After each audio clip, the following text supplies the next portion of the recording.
I got a text from Ken. Ken Zhou says, "Hi, no idea why you turned off your walk-tel. What are you, a stegosaurus? Let's meet at Yeti's Coming tonight.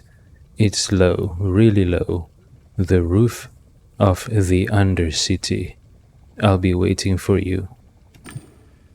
I came across something interesting, but no point talking about it now since you are not here. See ya. I didn't know what he meant by saying that my walk-tel was off. He could have just sensed me, but sent a text instead. It was strange. Alright, Yet is coming. I remember this.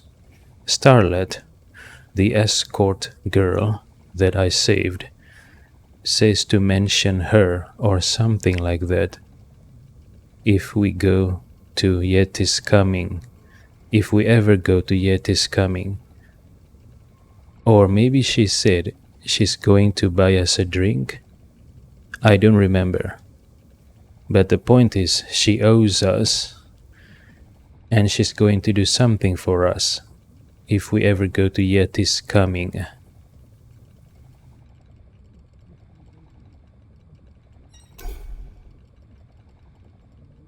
Warsaw City, my police. I needed to put some things in order. It was time to get to work.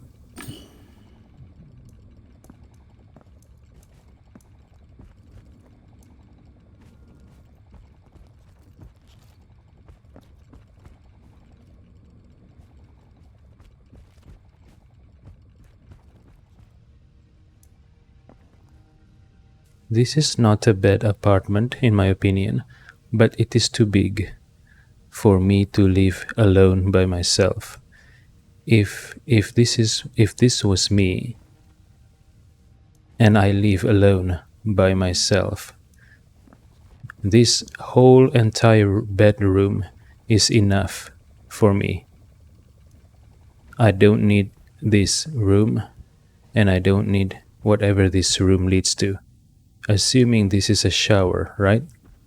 Assuming that is a shower, I can always put a separator maybe somewhere around this room. Put a shower box. And a toilet with a separator separating the bedroom and the shower box and the toilet. I can put the couch here. I mean the couch for the virtualium. Put the computer here, maybe. A fridge. Small kitchen. Yeah. I mean, what can I say? I'm a simpleton. I don't really have that many needs in my place. Especially if I just live alone by myself.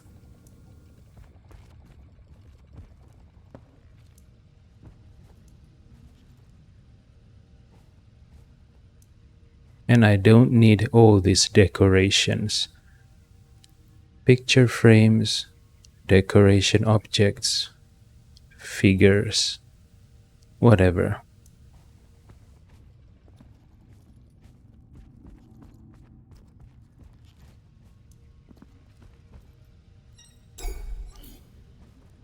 As usual, the computer recognized me and a familiar desktop appeared on the screen.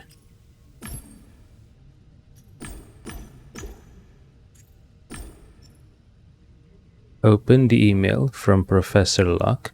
Oh, he is the bird watcher in harvest time. Dear Sir, if your interest in my research was more than misguided politeness, I didn't read on. I sent a polite reply to the tune of "Duty calls, time is short," and wished him all the best. Open email from Rusty Ed's guild. By joining our guild, You've agreed to receive our email newsletter, which is why this went right into the spam folder. Alright. Open the email from Nanette Doucette. I would like to thank you again for handling the Foundation's case. I assure you that I am wholeheartedly committed to repairing all the damage. I'm glad to hear that, and you better be, I hope. I I feel bad about the children. They've been hopped up on all kinds of stimulants and drugs because the kid, aka Sheriff Billy, has been running that place as some kind of a sweatshop, right? A farming, a place to use the children to farm items and golds, which I assume to to gain real life monetary benefit. Did she mean that? I replied with a few encouraging sentences. I hoped I wouldn't end up regretting it.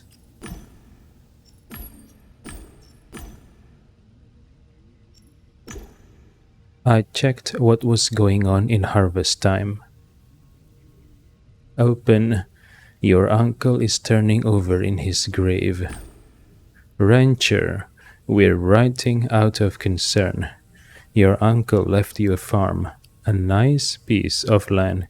You've yet to touch a hoe. Shame on you. I prefer not to. I don't want to get STDs. Visit your farm. Get your hands dirty.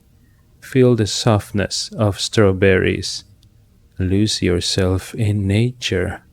You'd make your uncle proud. Open, your cows are crying.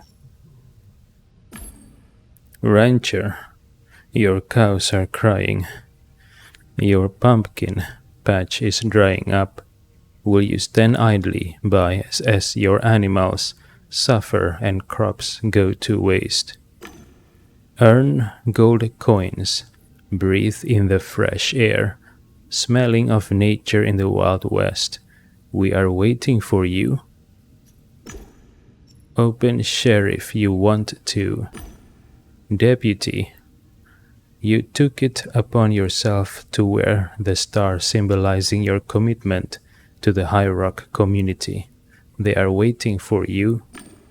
If you don't show up in town within the next 3 days, your star will be forfeit and the inhabitants of High Rock left inconsolable.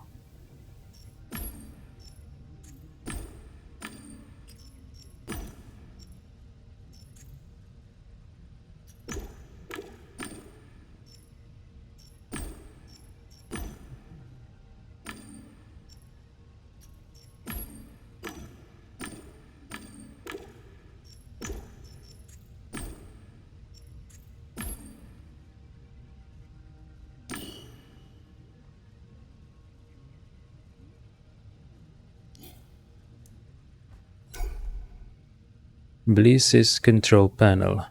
She was the apartment's AI and my non-corporeal companion.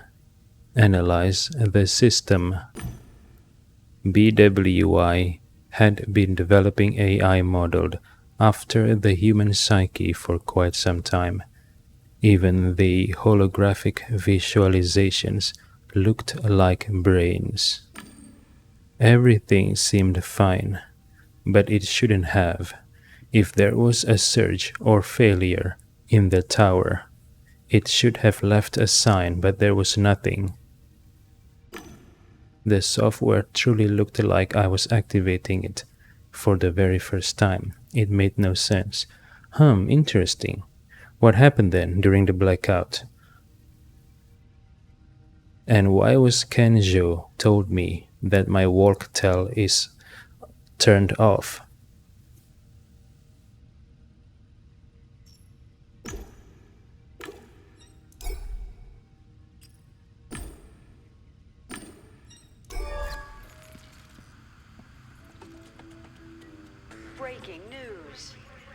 My name is Carla Columna, and this is the latest news.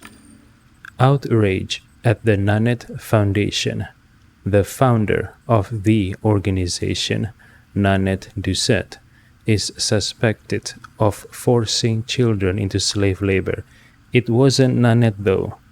It was Sheriff Billy, aka the Kid.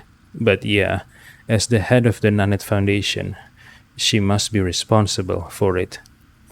It is because of her negligence, I think, that the Kid, aka Sheriff Billy, was able to do what he did with the children.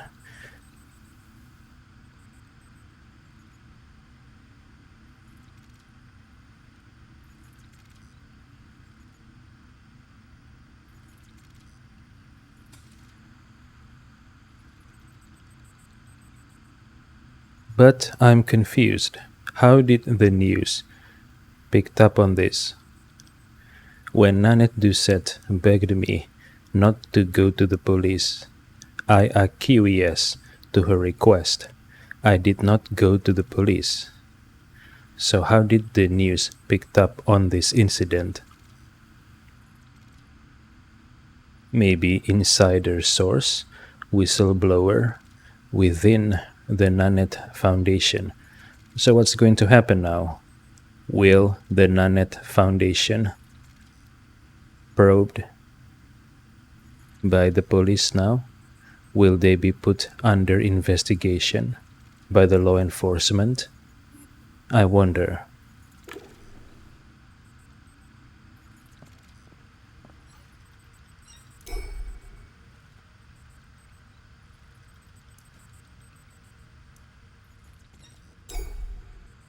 A virtual couch ready, waiting, and in full working order. Report defect. The couch reverting to its default settings was alarming. My health depended on it working. Someone needed to take a look at it. Fortunately, every couch had a sensor. Technical assistance required. I just needed to touch it and confirm. It read, "Thank you for your report. We will get back to you within a few days." Okay, I had checked everything. Hold on. I need to be I need to purchase I need to acquire the glazier profession just to report a malfunction of a product, a consumer product. Why do I have to be a glazier first? I mean, in real life, if I have a product like the couch, I would just read the manuals and just check the item myself. Surely something like a feature to report defects would not be missed by me, and I am not an expert on electronic stuff. This doesn't make sense, at least to me.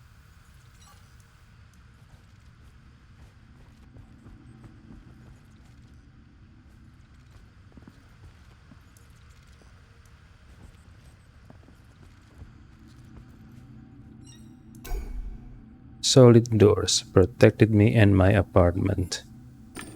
Or maybe they protected Warsaw City from me. What the heck? Go to Low City.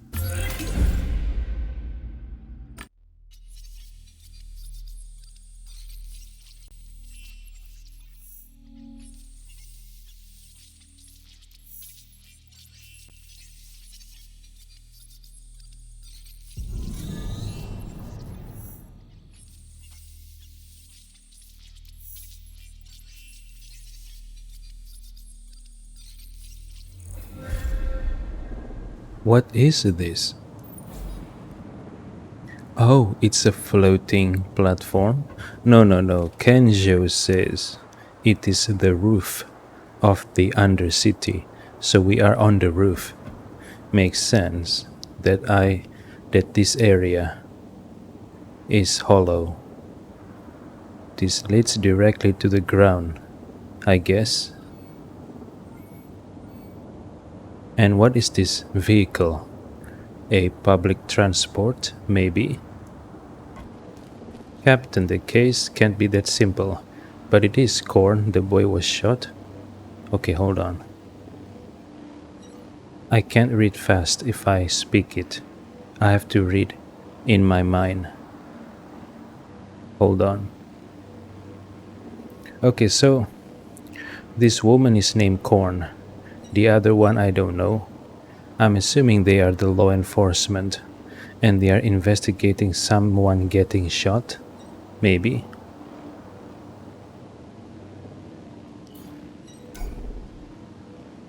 Captain Basilides. Cornelia. Oh, Corn is short for Cornelia. Cornelia. This man, this Kenjo was his name. Yes, Kenjo, he's dead. Nothing will change that. What? Kenjo is dead? I was just talking to him through the sense. We're going to meet up at Yeti's coming. This cannot be a coincidence. Or maybe it is a coincidence. Is this purely a random crime? Or someone is targeting Kenjo, but for what reason?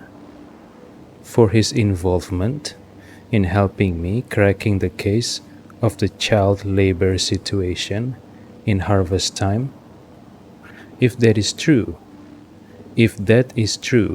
that means Sheriff Billy, aka the kid, is not working alone. Maybe he is part of a larger network of organization that uses kids for labor, for child labor.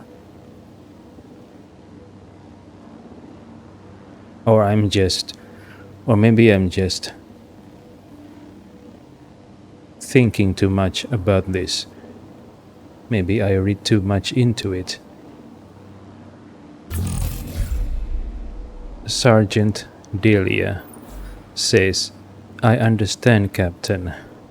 What you need to understand is that closing the case this way will reflect badly on our organization. Okay, so this is a sergeant, and Basilides is also a sergeant, right? Or captain, I'm sorry. Captain Basilides says, that's neither your business nor responsibility, Sergeant Delia. The man was interrupted by a voice coming from the communicator. Captain Matan says, Captain, there's a doctor here. His name is Pax, and he wants to wait. Someone who is a captain answering to another captain? I don't understand.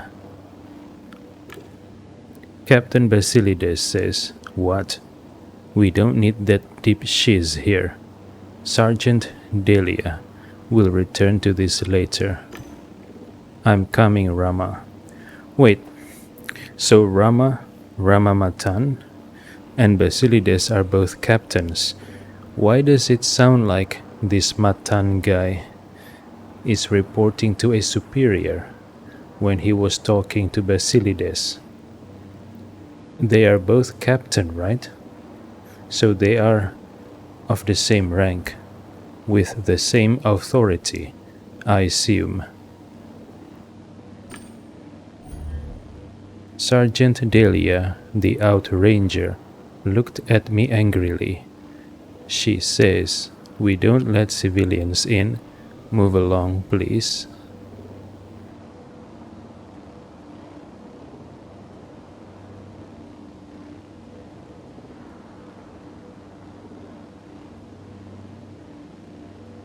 Okay, so the organization is called Outranger. I assume it is the law enforcement in Warsaw City. Should I threaten? Let's not, let's not do something that will put me on the wrong foot. Let's ask about Ken. Wawi Popo says, you mention a name, Ken Zhou. Sergeant Delia looked at me concernedly. She says, did you know the deceased? Confirm. Wawi Popo says, yes. Sergeant Delia says, I am very sorry. We are investigating the circumstances of his death. If you are a family member, we'll keep you posted. What should I express? Sadness, determination, or no emotion? No emotion? Wawi Popo says, of course. I wasn't going to speak about my relationship with Ken or my investigation with the Outrangers. Say that you're a Gamedec. Wawi Popo says, I'm a Gamedec. Sergeant Delia says, good for you. The problem is, we are in Realium, not one of your virtual worlds, friend. I'm really sorry, but I can't let civilians in. We already have quite a mess as it is. Should I threaten her?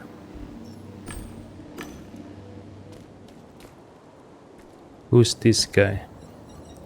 Hiru Hamalau?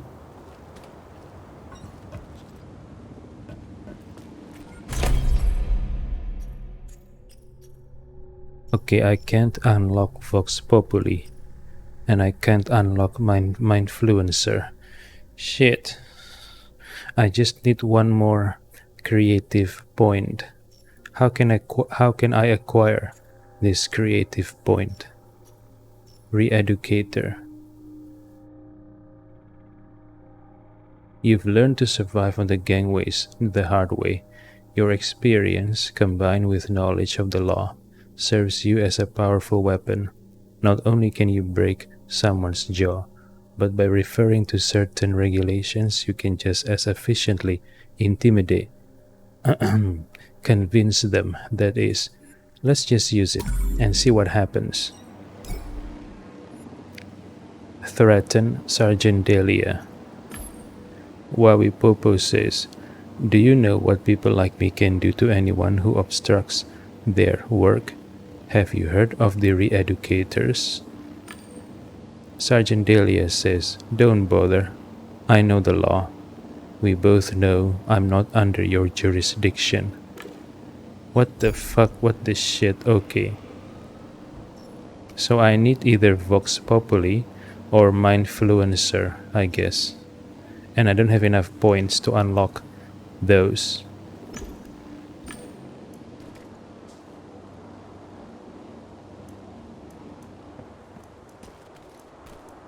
Okay, let's speak to this.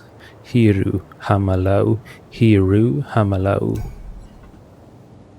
He was a bony guy with a tense face and tight lips. Hiru Hamalau says, muddy rain, what's next? Freaking bats? God dang it. New data. Hiru Hamalau smiled, and from the muddy rain emerged an angel and said, I am a Gamedec. Do you want to cross the fence? There is a way, you could become my expert. Why do you need an expert? Wow, it seems people do still care about the needs of others in this foul world. But don't worry about me, Gamedec. Think about how I can make your life easier. I'll get you access to everything you need. Don't count on the toads. They don't want to cooperate. Okay, so I'm guessing toads are slang for the outer ranger, yeah? Hold on, I think I need to change my light bulb. The strength of my light bulb's light is getting weaker. That's why the light from the monitor is really straining my eyes right now. I need to remind myself to buy a new light bulb tomorrow and change it. This one is getting weaker, so much weaker than compared to the first time I installed it. Alright, back to the game.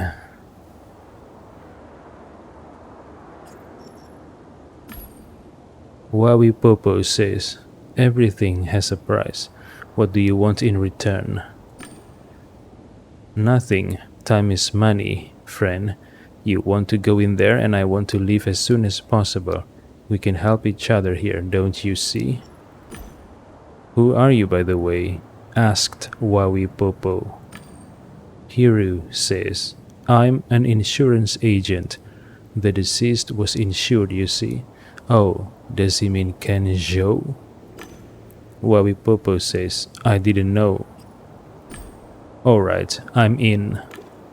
Hiru Hamalau says, great, I'll just upload your permissions there.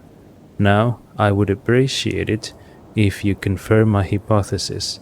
It was just an accident, got it?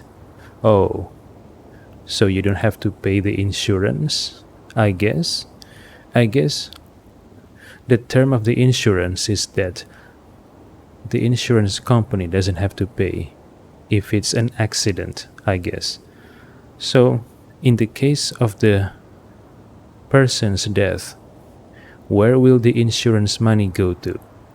To Kenjo's family? But who? Kenjo's parents? Wife? Children? I wonder. Wawi Popo says, don't agents usually try to prove anything other than an accident? Oh, sorry, maybe I was wrong. A suicide, mental illness, addiction. Why do you want it to be an accident? Okay, so Wawi Popo just implied. Usually agents want to improve anything other than an accident. So I got it wrong. So if it is confirmed as an accident, the insurance company will pay. If it's a suicide, the insurance company wouldn't pay, I assume. Hiru Hamalau says, not every agent acts for the benefit of the insurance company, my friend. Don't worry about it, unless you want trouble. What? Why is this guy threatening me? What the fuck? Even though Hiru Hamalau complained about the rain, the man didn't move. Alright, I just realized it's raining.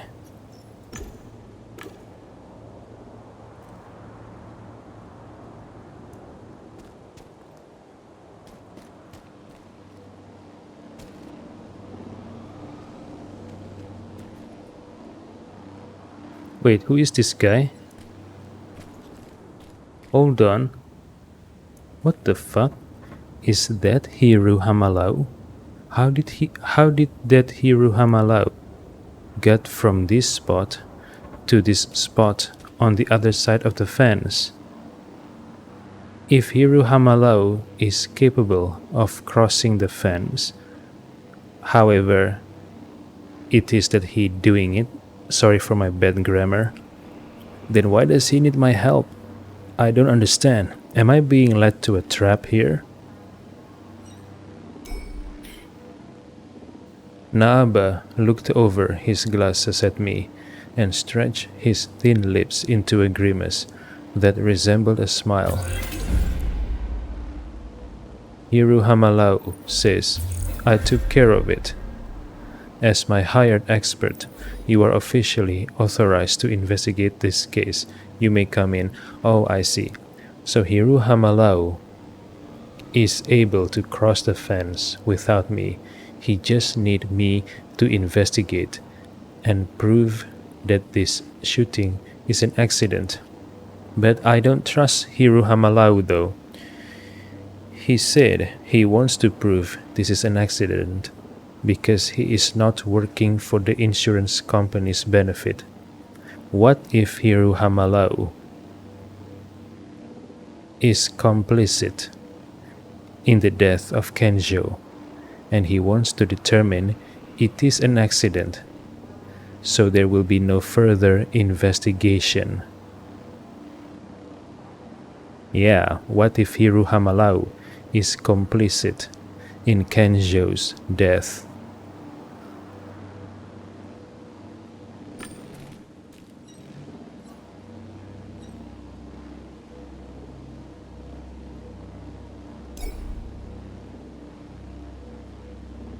The skinny man's glasses flashed. As he looked around, he almost resembled a spirit from another world.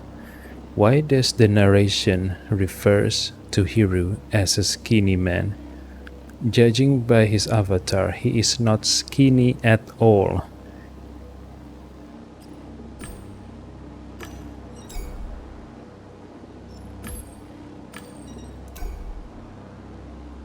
Sergeant Dahlia, the outranger, frantically flipped through the data on the infolia.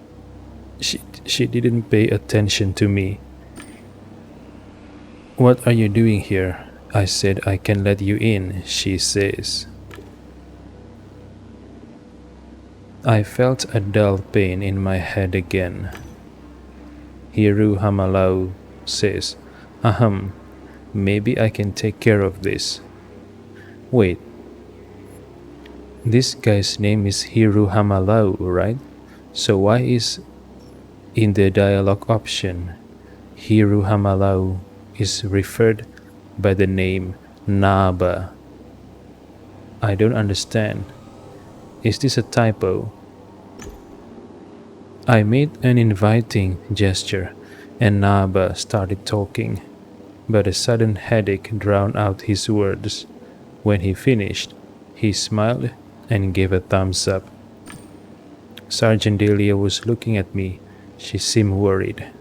Are you feeling okay? She says. Wawi Popo says, I haven't been getting much sleep lately. Besides that, I'm good. Thanks. Before Sergeant Dahlia could answer, an incoming message notice sounded. The woman looked at the infolia and studied its contents for a moment. Sergeant Dahlia says, You have great timing. I've just received your papers, permits, and everything else. Wabi Popo says, Your name is Cornelia Dahlia, quite peculiar. Sergeant Dahlia says, What's it to you, pal? I didn't choose my name or my surname. It's from the Rejuvenation era. I guess it's fine. But I hate Cornelia. It was my grandma's name. Anyway, I don't want to talk about it. Alright, Sergeant Dahlia mentioned Rejuvenation era. And I know that this city is protected by something called anti-bio barrier. I assume something happened in the past that caused a damage to the environment, and the recovery from that event is called the Rejuvenation era. And the anti-bio barrier, I assume it is meant to protect the city from whatever is ravaging the environment out there. I'm just speculating, I don't know. I say, you flew here with an entire unit. Is there anything I should know about it? Sergeant Dahlia says, I wouldn't call us a unit yet. We still need to work some things out, and I'm not sure we ever will. So far, it's a group of mavericks. Hold on. Are they not the official law enforcement? Or are they what I think they are? A private police? You know, a, a private police maybe? Private security? Sergeant Dahlia continues. The drone operator is a spoiled kid in an unbelievably expensive gen skin. Captain Basilides struggles with his own demons, and then there's Tancred. Hold on, gen skin. If I remember correctly, gen skin is an advanced version of Mobrium, right? So AIs, aka Diginets, and people who's, who lives permanently in the virtual world, aka Zoinets, both of them can acquire bodies in the real world to do activity in the real world. These bodies are called Mobrium, and if I remember correctly, Gen Skin is the advanced version of Mobrium. Gen Skin maybe makes the user looks like any other human instead of a robot. Wawi Popo says, what did you mean when you said that the captain struggles with his own demons? Sergeant Dahlia says, let's keep this between you and me, but he's been acting really weird. Work used to be the most important thing for him, but now it's just a hunch. But it seems as though he is struggling between his duty and emotions. No, not like that. He seems conflicted between service and family, but I may be wrong. I'm not a telepath. Either way, something's eating him, and it's sad. Okay, so there are telepaths in the game's universe. Okay.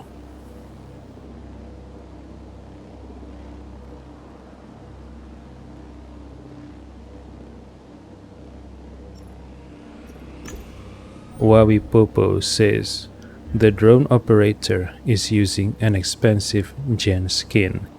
Can outrangers even use those? Sergeant Dahlia says they can. It's actually safer that way, and yes, it's terribly expensive. I've never seen one like this before. I'll send you an article. Alright, so from what Sergeant Dahlia says, I guess healthy people, not only Zoe Nets, can use Gen Skin to operate in the, to operate or to do activities. So this reminds me of the movie called Surrogate, where humans use artificial bodies as surrogates. So they log in to the surrogate body from their special chair, and then they do their daily activities in their surrogate bodies. And the surrogate bodies can look like anything. It doesn't have to look like the actual user. And the benefit is the surrogate bodies are even better. They are physically they are better than humans. And if they get killed in their surrogate body, they don't get killed in their real body. They just lock back out into their real body. But of course, in the movie, they have to introduce some plot twist, right? But I'm not going to talk about it in case someone wants to watch it. I don't want to give spoilers.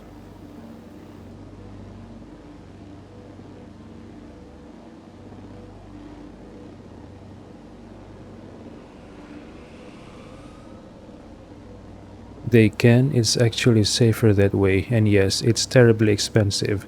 I've never seen one like this before. I'll send you an article. Alright.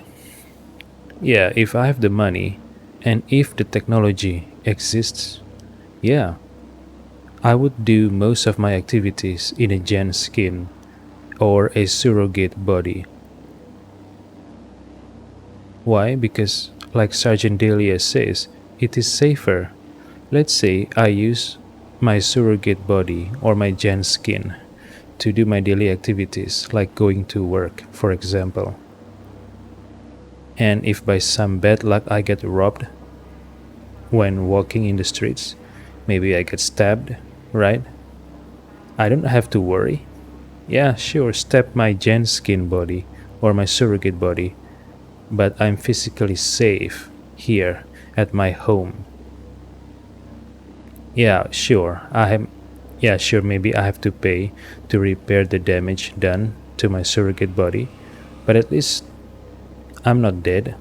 Or maybe I'm riding a train or a car and I got into a crash accident.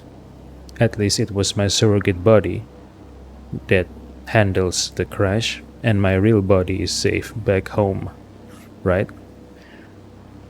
But I still have to do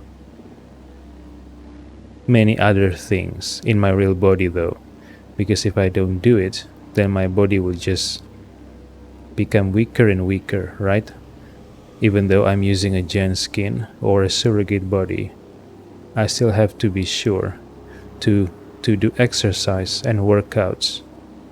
At least take a walk just to get my body active, right? So as not to become completely sedentary.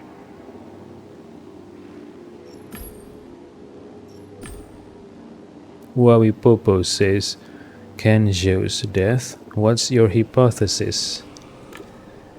Sergeant Dahlia says, why? Did you hear the story? The captain is trying to shove down our throats that beacon bull feces.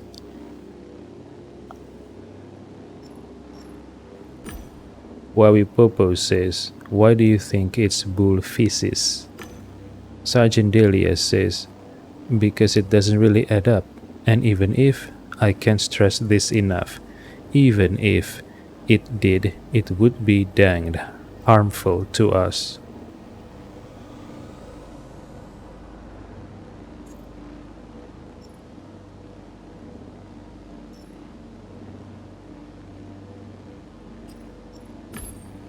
Wawi Popo says, harmful, how come?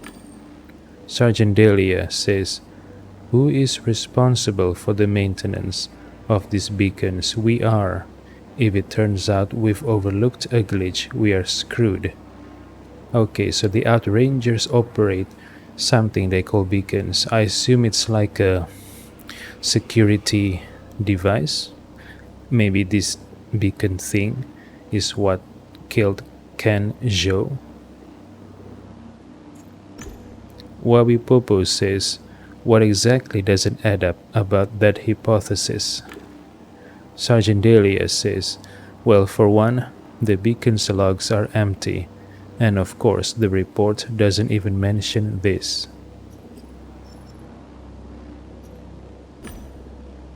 Wawi Popo says, okay, so what do you think happened?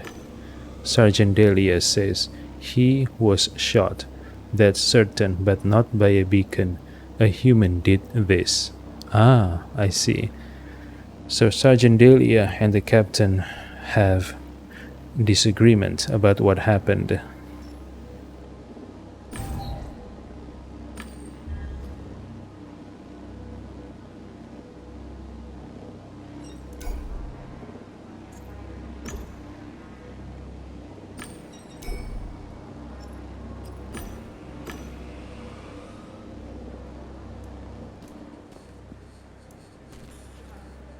Yet is coming.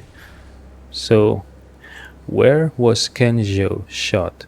Inside Yet is coming, or in other places? What is this? Trash can. The garbage can was fixed in plastic concrete. as if it was saying, "I'll stay here forever." It was filled with cheap game pill packages, disposable drug dispensers, and bottom shelf liquor bottles.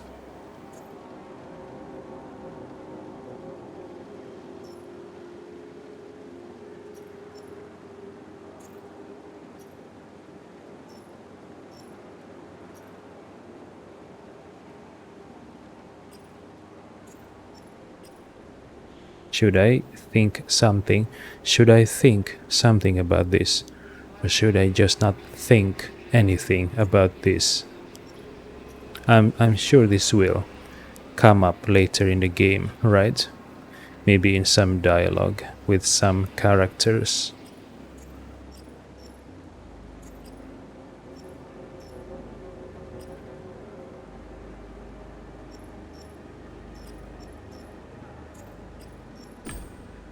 Did I want to contemplate garbage? Maybe in the next life. Ha ha ha ha.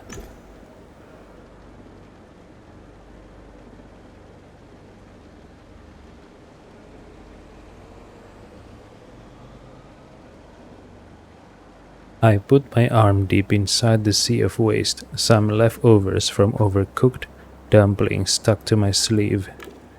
Not only did I not find anything useful, but the wet dough left a greasy stain and a bad smell. The garbage can was still in the same spot, which was weird. But why do you find it weird? I wonder. Beowulf Transporter. Beowulf, the Outranger's vehicle. They must have arrived in it. Outrangers have their quirks. For one, they adore fresh air, so the windows in their vehicles are always half open. They also dislike circuitry, so I wasn't surprised to see an ignition slot. The key was missing though. The driver must have had it. On the pilot seat, I found a familiar box made of steel, a trophy case. Every kid knows what they look like. The window was slightly lowered, so I managed to reach into the cabin and feel the box with my hand. It was closed with a latch. Break the lock? I don't think so. I think I need to acquire the street hound profession. What do I need though for the street hound profession? Okay, I need one more creative yellow.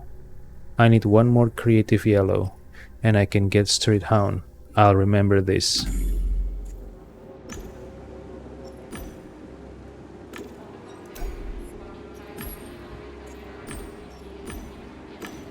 I don't think I should break it. I don't want to get in trouble with the Outrangers. Alright, time to find out who are the Outrangers is.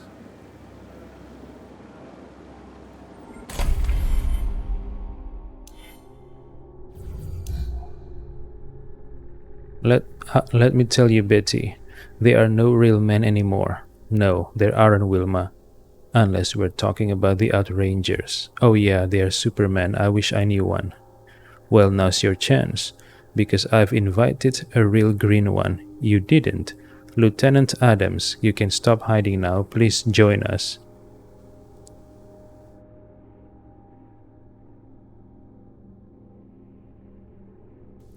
They are referred to as Superman, so what are the Outrangers? Have they undergone advanced modification? Maybe? To do their jobs? Oh wow, a real ranger. Please have a seat. But do sit next to me. God, look at that armor. It's getting hot in here, isn't it? Hey there, stud. Hello, ladies. Lieutenant, please tell us a little about yourself. You can start with your address. Wilma, have you looked at the man? Okay, where do I start? The Outrangers are a paramilitary organization started in 2073. A bit less historical, a bit more personal, please. Wilma. Ahem. It's an international organization working in close cooperation with the Mutation Control Center. Ah, we are trained and prepared to penetrate areas beyond the ABBs. Alright, I need to search the codex for Mutation Control Center and ABBs. What are these?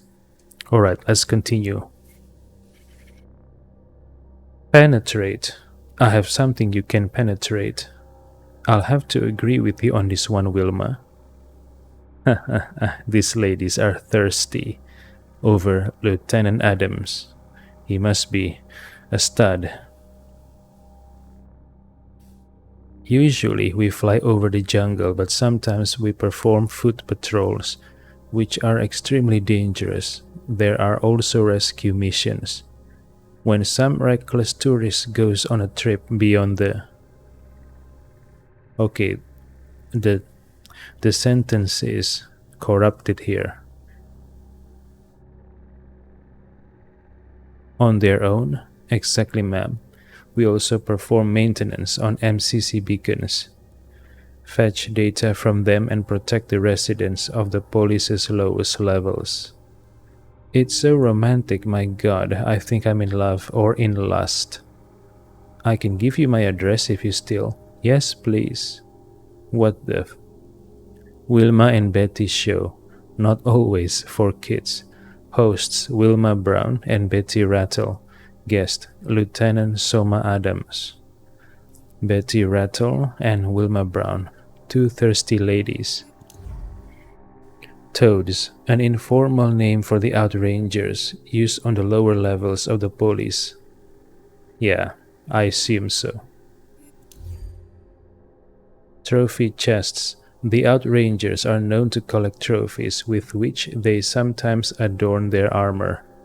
These can be fangs, claws, or antlers of animals they have killed. Outrangers only shoot animals in self-defense. Newly acquired trophies are kept in sealed chests until they are disinfected.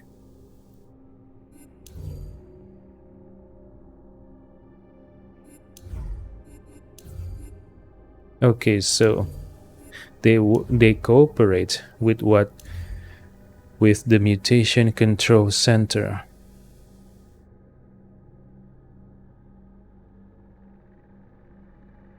Alright, what are the Mutation Control Center?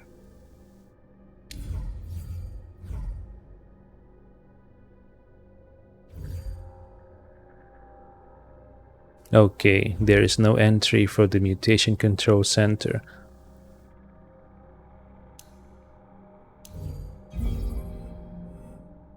Low City.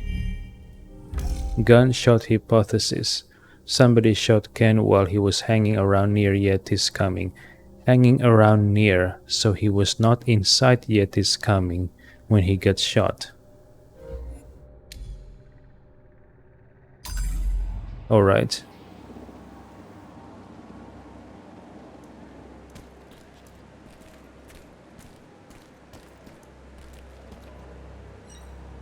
Tourist terminal. The old tourist terminal looked ridiculous there. Where were these people supposed to go? To a different police? To Gaia? I wondered what that piece of junk could offer people from the lowest layer of the police. Welcome. Please note that the tourist console belongs to the city Raystick Systems. The offer presented by this device is outdated. Feel free to use the holoscreen standing alongside it to get the latest information, including on tourism.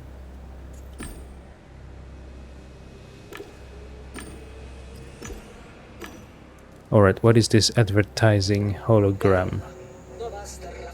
It is the picture of a woman. Wait, look at this railing. This railing is destroyed. Something hit the railing and fall, I think. Look at this railing, but there is no interactable buttons or symbols. Wait, blood? Is this where Ken Zhou was? Oh, I see that. That must be Ken Zhou's body, right? Okay, there are blood here. So I assume Kenzo is shot. Kenzo was shot here. Then he made his way, and the blood drips to the floor, and he fell here.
Alright, so Captain Basilides and this Pax, which was called a doctor, right? By Captain Matan. They have a history. Captain Basilides was mentioning about the doctor decapitating someone during medical procedure, maybe, or maybe decapitating a corpse. I don't know. And the doctor said it was an accident or a mistake. And the Captain Basilides mentioned the name Michal. So the doctor did something to a person named Michal, which resulted in a decapitation. And that's why Captain Basilides hate this doctor. I wonder if Michal is also an outranger. Interesting. Where is the Captain Basilides? Let's talk to... Oh, hold on. Oh, this is new. Key. Something shiny lay on the ground. It was the key to the vehicle. It had the symbol of the Outrangers on it. Oh. Oh. After the captain and the other guy walked to the left, they must have dropped it. Lucky me.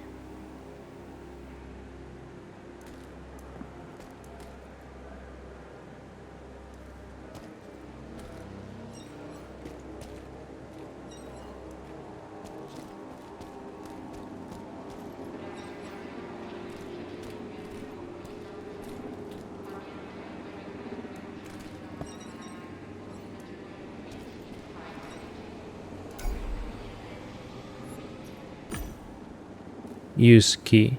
Wait, Sergeant Dahlia is looking at me. Okay. Does that affect what I do here? Nothing makes opening a lock easier than having the right key. I looked inside. Inside there was an anti-G harness. It seemed fine, but when I tried to turn it on, it didn't work. I wondered why. A couple of straps and anti-gravity generators, which allow the user to float in the air. Okay. I don't know what it does, but I'm guessing this information will be useful later down the road.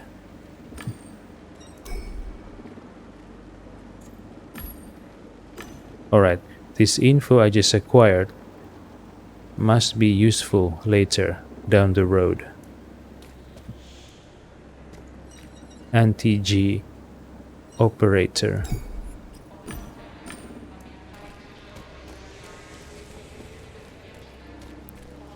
Alright, this is Operator Matan.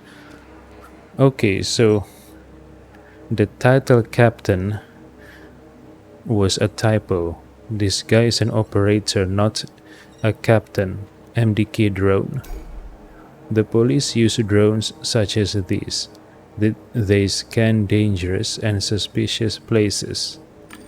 They say they're also able to detect mental constellations characteristic of sociopaths and potential murderers.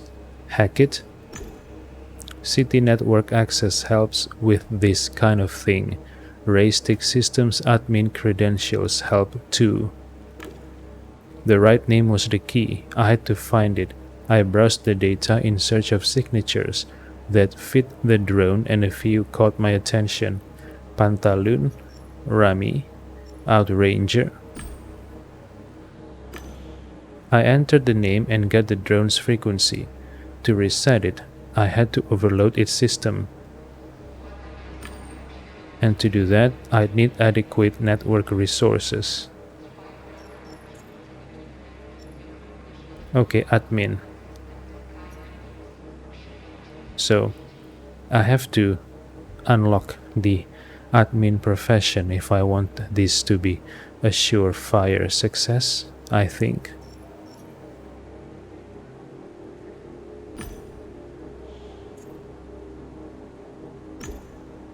Alright. It was too big a risk. I cancelled the procedures, and all progress reverted before my eyes. Alright, what do I need to unlock admin? Where is admin? Okay, I need one more sociable green, and I have met the requirements for the creative yellow, the analytical blue. Oh no. Yeah. I've met the requirement for the analytical blue, the creative yellow.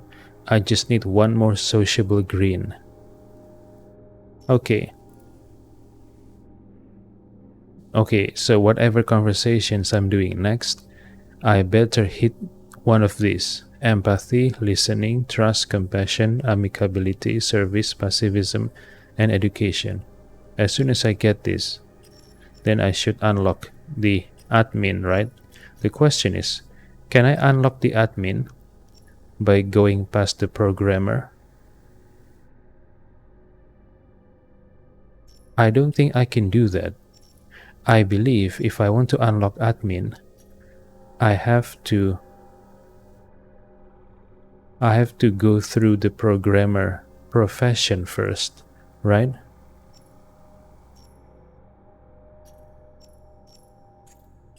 Okay, never mind.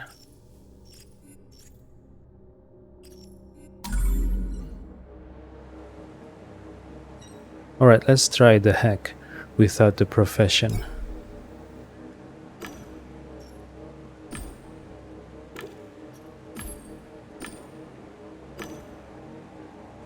Alright, look for defense systems, check encryption protocol. Better safe than sorry. I checked the encryption protocol and found out the drone used NCP. I hoped I had done everything right. At that point it seems so. System overload, system takeover, alright. Look for defense system. I combed through the code and found the security features. I knew my intrusion would be detected if I use a device with a logged-in user. Use private resources. I connected to the apartment and opened up the list of available devices. I could use their processing power to mount the attack. Servobot, computer, or couch. Let's use the couch. Shit, I'm going further to the left. Since then, all of the processing power serve one goal only: sending signals to my target. I waited impatiently. I overloaded my system, my own system. What? So I damaged my couch? I needed to find more resources with high processing power. I thought of the city raistic system network. I just had to gain access to it.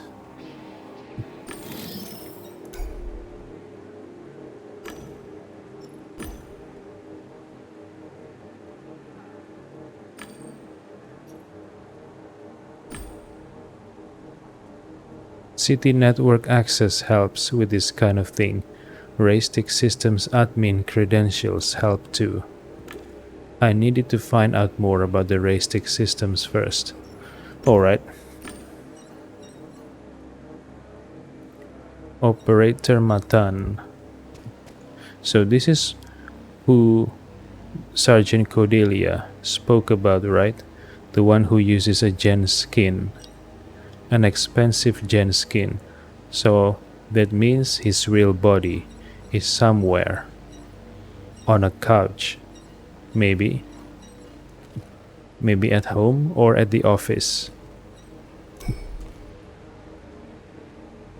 He winced. Captain Matan winced and waved at me to stop as I approached. Operator Matan says, "Dude, I get that people from around here are poor, but make sure you've showered before coming close to me."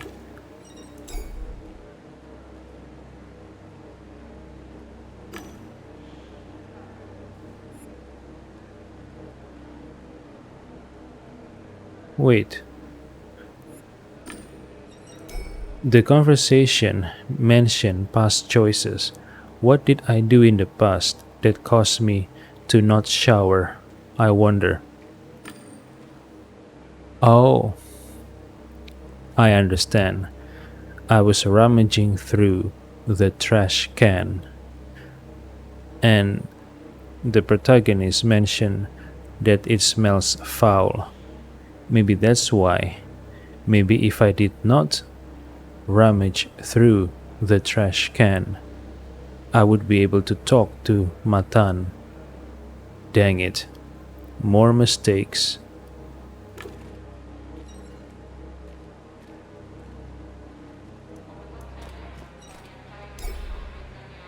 A well-built man was loitering on the sidewalk and giving the doctor menacing looks.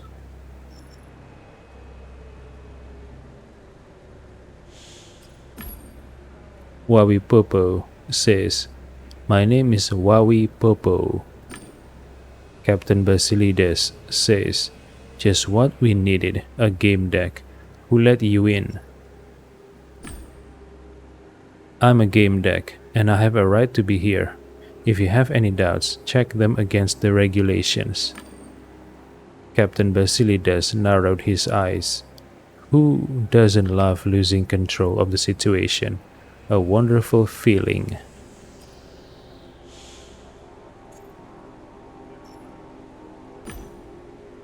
"You and this doctor seem to hate each other." Captain Basilides snorted, clenched his fist, and the metal parts of his glove creaked. "You think so? Where did you get this from? Mention your sources." "Don't ask for details, but I have my sources. I know things, and I don't need to witness an argument to know it happened." "Oh, really? Immediately?" "Wait, family and service. I unlock service. What does that mean?" Captain Basilides nodded. It seemed that keeping my sources anonymous made an impression on him. Captain Basilides says, "Pax and I have a history, and it's not one with a happy ending. I'd rather he left."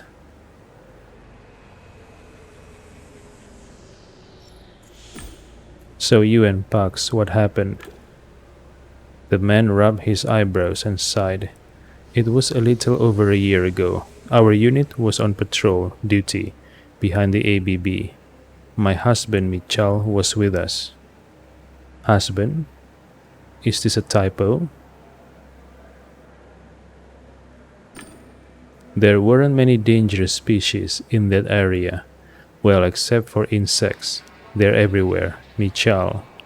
The man looked down and grunted. "Yeah, okay.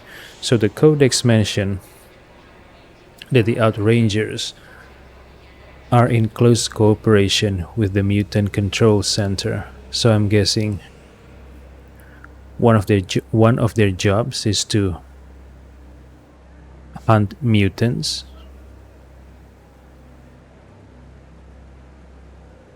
"I see."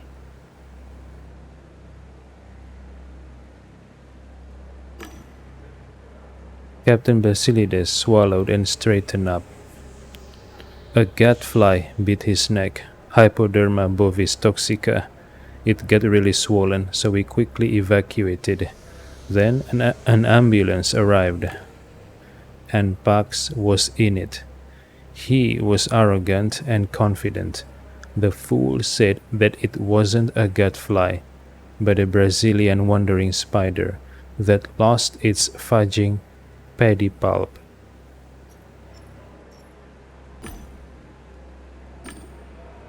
Despite our protests, Pax ordered decapitation to save Mitchell's life. He lost his body because of that moron. So decapitation, I guess the doctor meant the doctor was aiming to preserve Mitchell's brain, I guess. Captain Basilides continues. Now he's an involuntary Xeonet. Keeping his head alive costs a fortune, and we can't afford to regenerate his whole body. It's too expensive. Oh yeah, I remember this. There was a character in Harvest Time. Or was it in the Twisted and Perverted? Either way, this character said he lost both his arms from an accident, but he's currently is treating his body so he could regenerate or regrow both his arms. So yeah, in this game's universe, a technology to regrow your lost limbs exists. So Michal cannot regenerate his body because it's too expensive. So they have to pay to maintain Michal's brain. It reminds me of Zebra Naptor. He said he has Panin Sator to thank for keeping his brain alive. Captain Basilides continues, with one decision unsupported by any evidence, this prick turned our life into a nightmare. The captain cleared his throat. Okay, so Michal is a Zoenet now. So, does he have a Mobrium or a Gen skin to walk around in the real world? Or is it too expensive for them to purchase a Mobrium or a Gen skin? I'm assuming buying a Gen skin would be cheaper than regrowing his entire body. But who knows? I'm just assuming. Captain Basilides says, so yeah, this is our history, my friend. No happy ending for me, and since we don't see a way out, well, never mind. Why do you want Dr. Pax to leave? The man frowned and shuffled his armored boots. He brings back some painful memories. Maybe I could help you somehow. Captain Basilides tilted his head and sized me up. You, and how would you do that? Say that you can come to an understanding with Pax. I used to dabble in medicine. I think I could find common ground with your problem. Captain Basilides says, interesting, but no, you cannot help me. He looked to the side and I saw red neon light reflecting in his eyes. By the way, on a completely unrelated note, there's a Medibot hanging around. It pisses me off. I would be over the moon if it finally broke down. I've no idea why I just said that. So I'm assuming the Medibot belongs to Dr. Pax.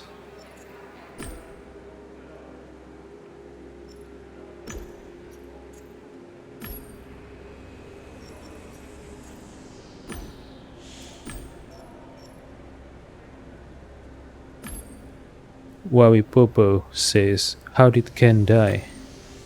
Captain Basilides says, however terrible it may sound, It seems that an MCC beacon mistook him for some kind of bat and fired at him. Really? Why would I want to choose number 3?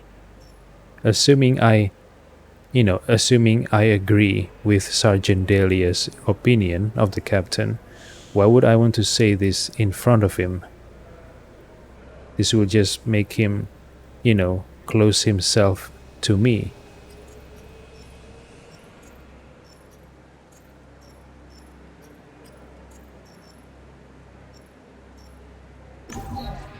Wawipopo says, I need to access your drone. Captain says, do you now? And I need access to an anti-gravity shower and some good tea. And you know what, Gamedec? I won't get that either.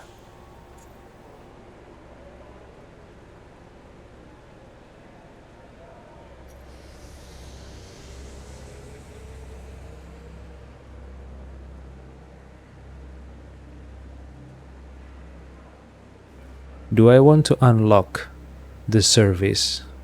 Or do I want to unlock the family? Wawipopo says, I knew a soldier once. Funny guy like yourself. But when he put on his uniform, he did what he had to do, and he didn't make jokes on duty. Captain Basilides says, duty, huh? Service before self, I guess. You got me by the balls there, friend. Alright, I'll give you the dang access. Really? Just like that?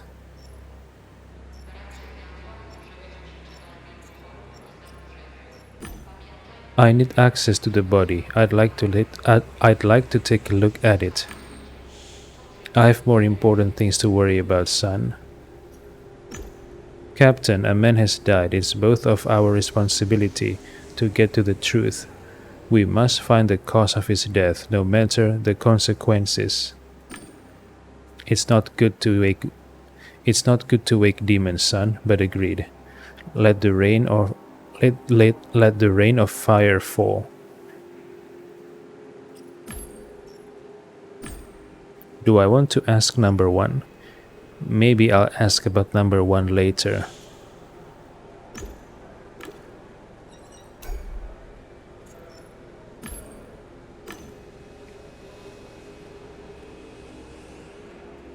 So now I have access to the drone, right?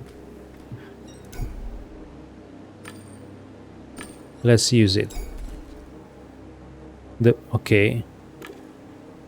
Take control. I decided to play with the machine. Okay, so I don't need to acquire the admin profession. Nice.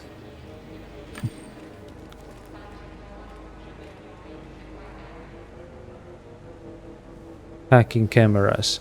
Use the drone to gather data from each of the cameras, then compile the data to get a complete recording of Ken's fall. Where are the cameras? Okay.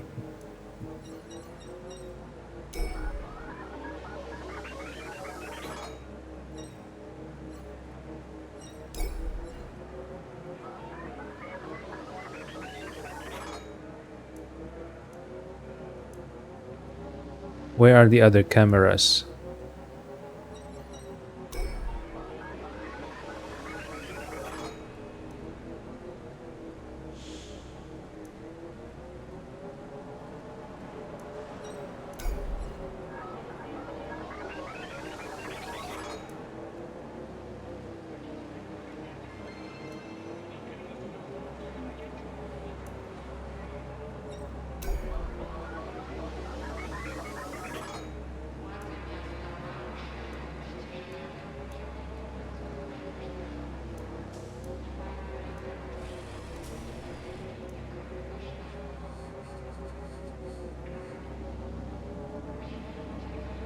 Okay, have I found all cameras? Or am I missing some? I think I get all the cameras, right?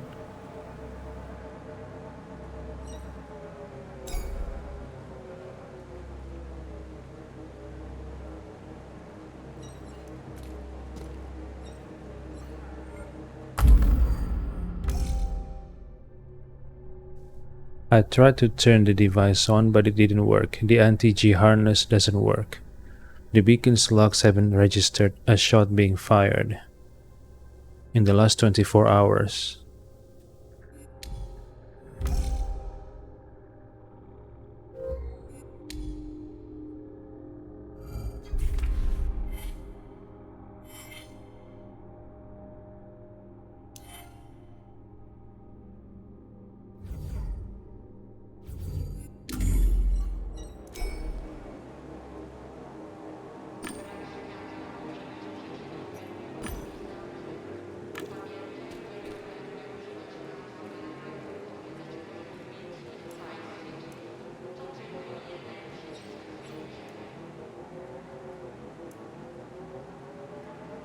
Wait, I have to access the camera again?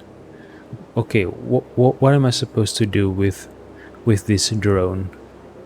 Accessing camera. Which camera? Here? I'm guessing the shot happened here, right? Because the blood comes from here. So this one? Hold on.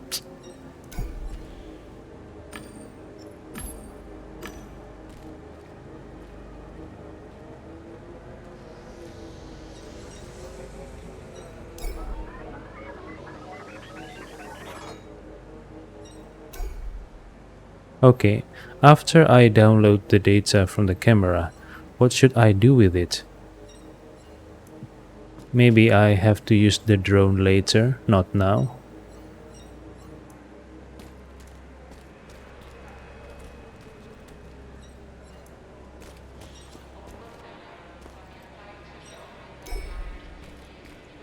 Lieutenant Vera. Oh, this is not the doctor, this is Lieutenant Vera. Oh, the doctor has left. An outranger was leaning over Ken's body. He was pale and clearly disgusted. A dead body is a terrible sight. It's a memory of someone who once lived. A hideous, untrue fake memory. What? Fake memory? What do you mean? The guy's face, as if carved from plastic, was pressed against the wet pavement like a strange silent object. The gaze of his open eyes was angled unnaturally. Nobody's face should lie on the ground like that. The face of a corpse, maybe, because that's no longer a person. Wawipopo says, Can. I leaned closer.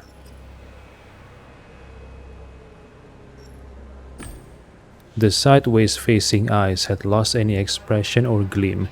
They resembled those of a poorly designed NPC. The face pulled taut by the sidewalk looked to be smiling crudely. What? I had an inexplicable hunch, parted his lips and put two fingers in his mouth. A stiff tongue, dry saliva. I shuddered. There was nothing else there. Wait, am I using gloves at least? I don't want to leave my fingerprints all over the body.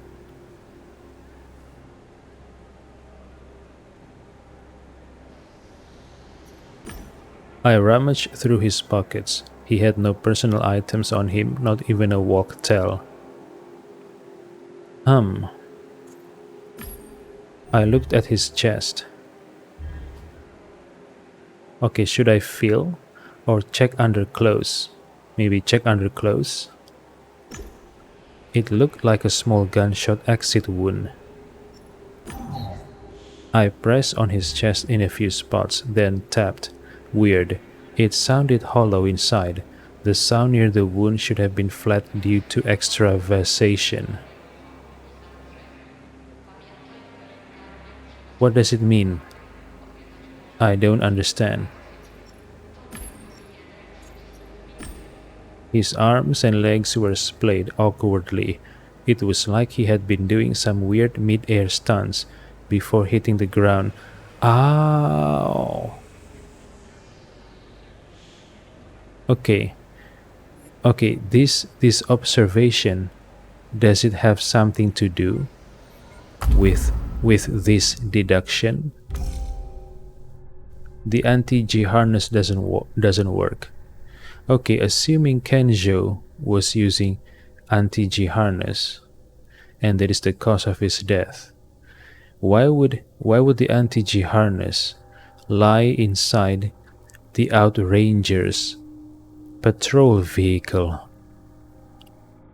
Did the Outrangers took the anti-G harness from Ken's body and put it inside the vehicle?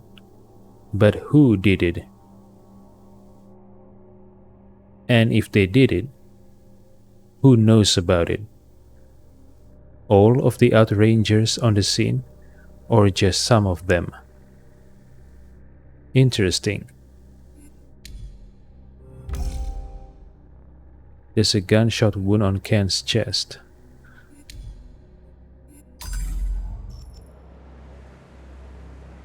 Examine the hands. Gently, I lifted his hand. I was stunned. The skin on the inside of his palm was clean, not even a scratch or a bruise, everything in perfect condition. I checked his other hand, same thing. His skin should have been torn if he fell and froze in this position. Okay, so he doesn't fell. He did not fall then. So what happened? Why mention the anti-G harness? Wait a minute. The railing on this area is gone, and there's blood splattered here. Could it be Kenjo was using an anti-G harness? It malfunctioned, and he hit the railing. Hence the blood here, and the railing is gone. And someone shot his dead body to make it look like a gunshot wound?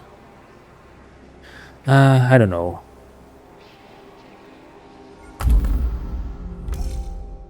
Oh, accident hypothesis. Okay, this is what Hiru Hamalau wants me to prove.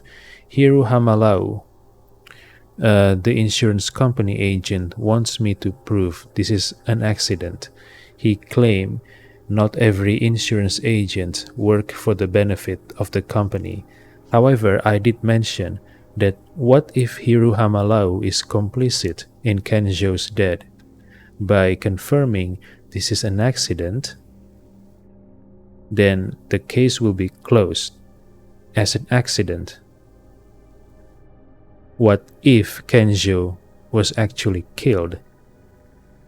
Then if the case is closed as accident, there will be no further investigation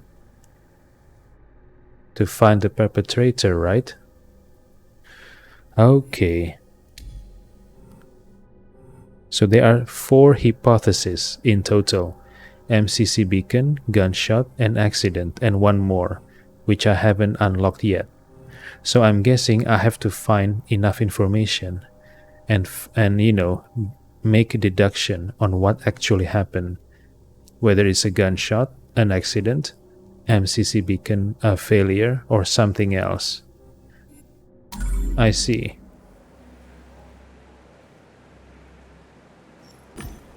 It looked like he had been struck by lightning, but the marks were off. I rubbed my eyes and took another look at Ken's arm.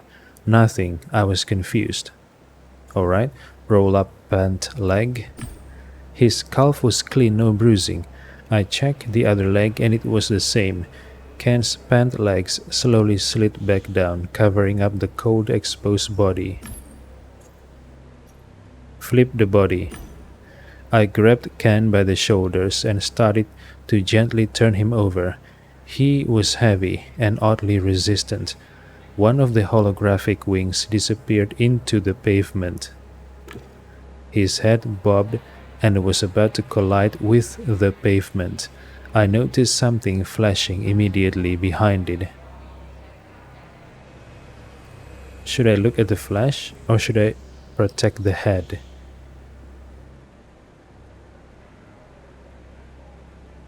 Look at the flash or protect the head? Maybe I should protect the head. I wouldn't want to damage the body and accidentally destroy evidence, right? Protect the head. I released one of his shoulders and grabbed his head, saving it from hitting the ground. I finished turning him over and slowly put the head onto the ground. Only then did I glance back toward the flash, but there was no sign of it. Shit, I missed my opportunity to investigate the flash.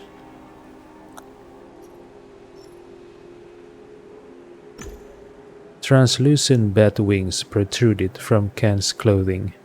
I wondered if it was augmented reality or a hologram. I turned off my glasses, but I could still see them. A holo. To create such an animation, Ken had to have an ilgen, an illusion generator, with him. I couldn't see it anywhere, so I turned to the Outranger. Wowie Popo says, "Do you see these wings?" Lieutenant Vera says, "Take a guess, sir." That's why I keep fiddling with him. I can't find the ilgen that generates them. Did he swallow it? Maybe it's in the back of his head, the flashing thing. Look for an exit wound. Modern firearms produce enough kinetic force to easily blast straight through a person. I reached out to touch Ken's chest area. I retracted my hand, freshly smeared with blood, and wiped it off on the guy's coat. He was my friend, so he wouldn't have minded. Inspect his back. There was a bloody hole in his coat and his back, too, it seemed. Look for a bullet. I slid my hand under Ken's chest again. I felt the cracks in the pavement under the exit wound. I pulled out a metal object. I tore it from the pavement and took a closer look. It was a bullet. Sleeves, small caliber and antique, titanium core, probably fired from an aged, rusty Rex-type rifle. There were lots of them in Low City. Inspect beneath the body. Not much blood, just a few stains that looked like splatter. Suspiciously little, considering it went straight through him. So, a planted bullet? A deliberate gunshot? To hide the real reason of his death, maybe? I don't know.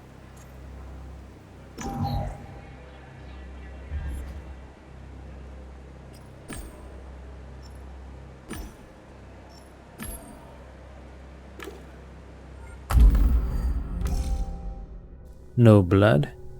Right, gunshot wound. Anti-G harness doesn't work. The beacon's locks haven't registered a shot being fired. Not much blood. Ken was lying down when the shot was fired. So the shot was... Okay, the shot happened after he was dead, I think. I think the real reason of his death is the anti-G harness failure. Right?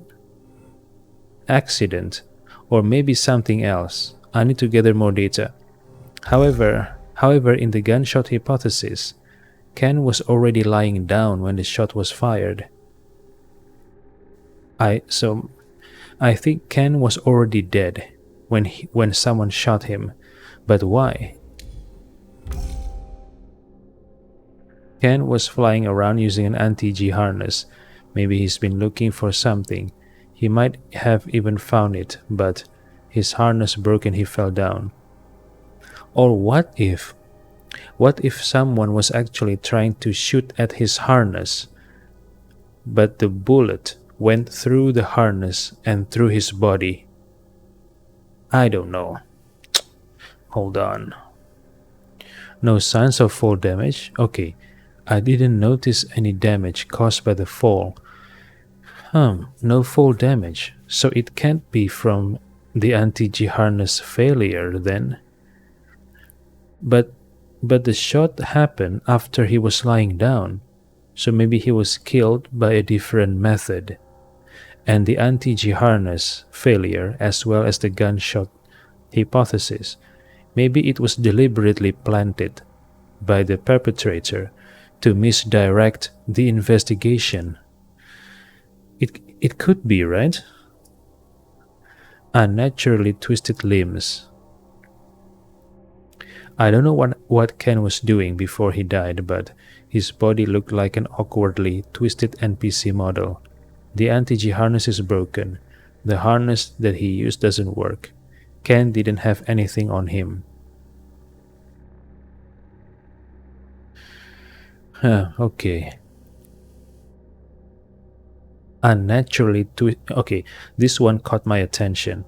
Unnaturally twisted limbs. Alright, I think so far I have a temporary hypothesis of what happened. Ken was killed, but not by gunshot, and it's not because of the anti-G harness failure. I think someone killed him close range, not using gun. I think he was killed by way of what? Maybe breaking his limbs? Or maybe he was picked up into the air and then slammed down to the ground, and that caused his death, and also twist his limbs. If that's what really happened, then the perpetrator must be someone really strong.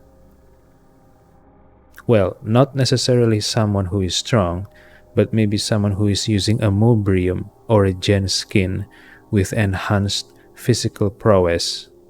I don't know, I'm just assuming, but it is a possibility, right?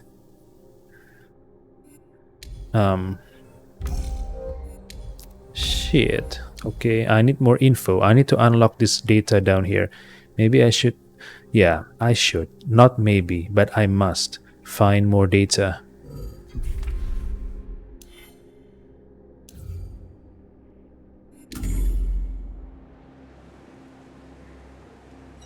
Alright, let's talk to Lieutenant Vera.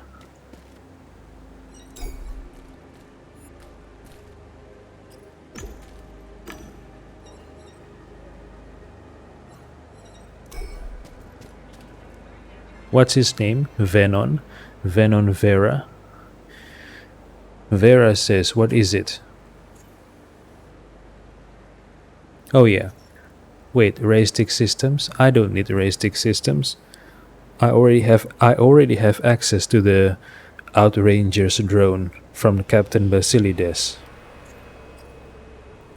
Let's ask about the anti-G harness. Wawipopo says, the victim supposedly had an anti-G harness on. Where is it? Vera says, they say the captain took it off and secured it, but I didn't see that happen. It's probably in Beowulf. Yeah, I know that. It's in the Outranger's transport. How do the beacons work in general? Vera says they scan their surroundings looking for new plant and animal species.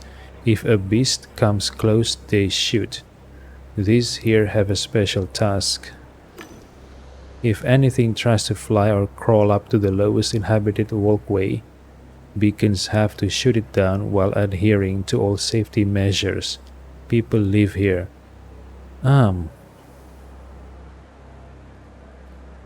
Okay, so Ken's body has a hologram of a bat wing.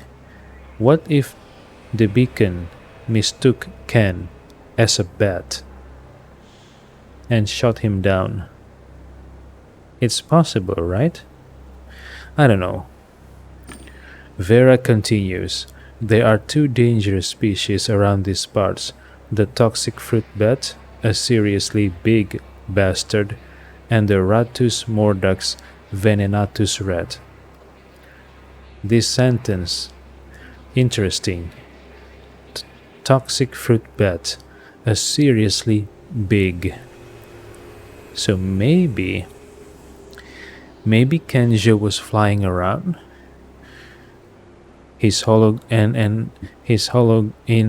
Batwing hologram activated, and the beacon mistook him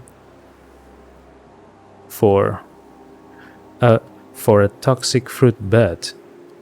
It's a possibility, right? However, both the lieutenant and myself did not find the illusion that is supposedly generate the holographic bat wing. Again, I'm thinking this also must be a misdirection to fool the investigation. I think.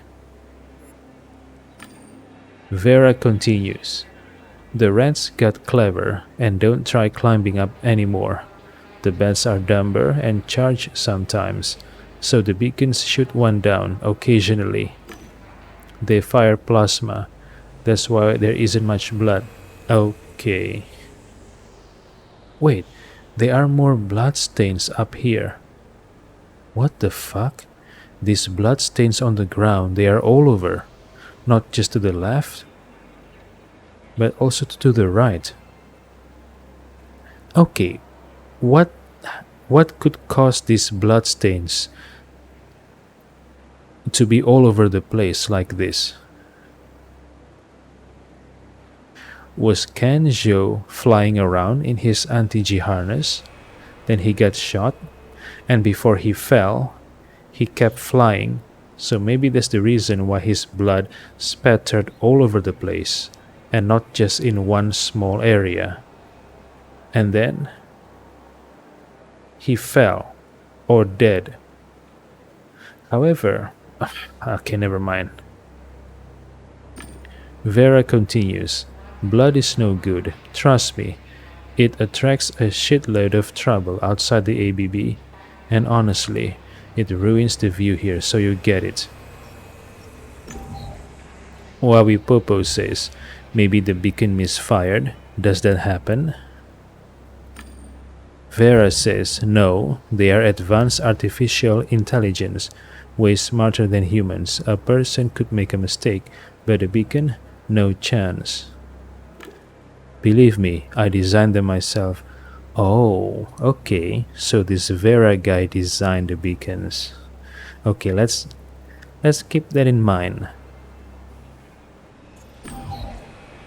Wawi Popo says, the man lying dead here, Kenjo, how do you think he died?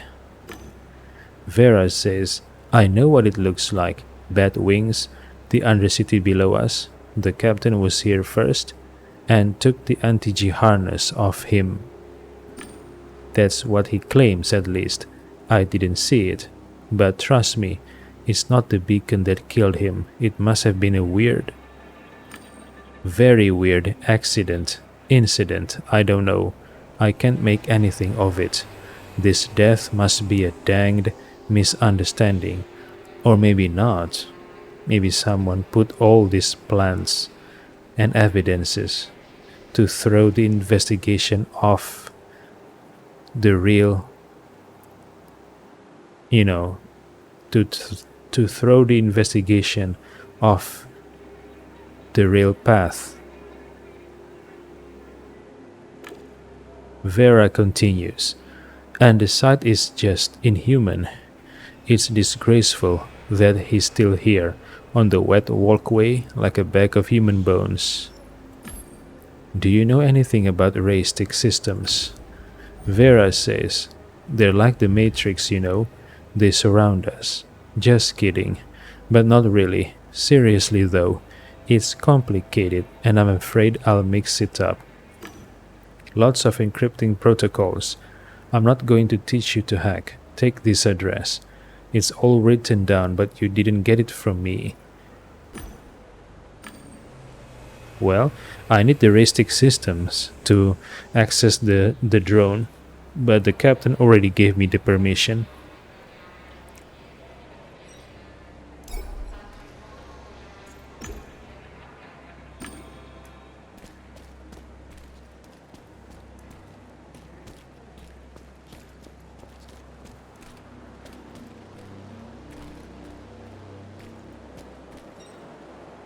New MCC boy. Mutant Control Center. Mutation Control Center.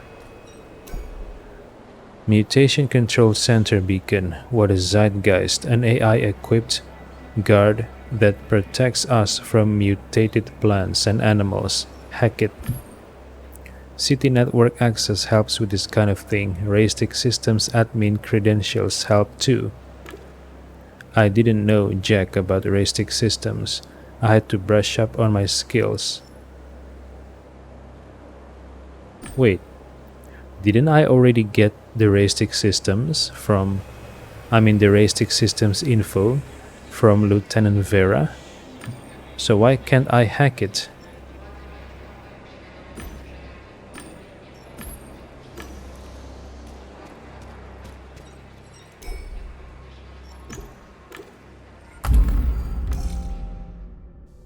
Alright.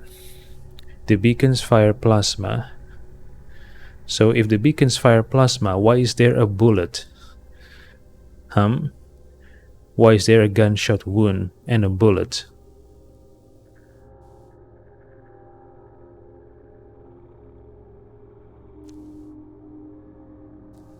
Surprisingly small amount of blood because of the plasma gunshot wound. A plasma doesn't leave bullets, right?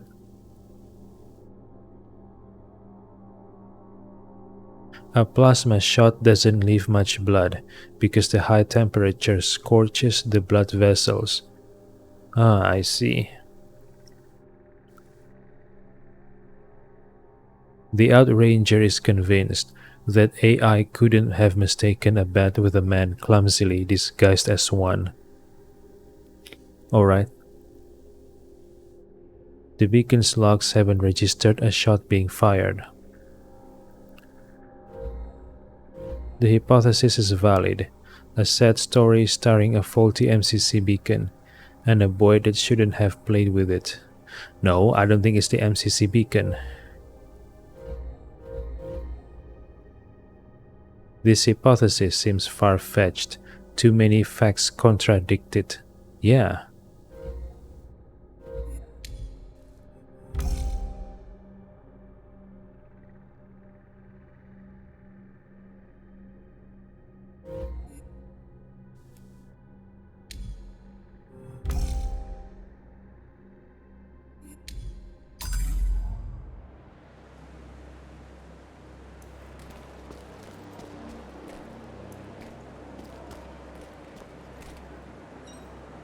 Advertising drone. I walked up to the edge of the sidewalk. It was a good place for the ad drone to spot me. Bored with your existence? Not getting enough sunlight in the lower levels? Treat yourself to a trip to the Ecologos bioestates and enjoy the warm sunshine for an entire day.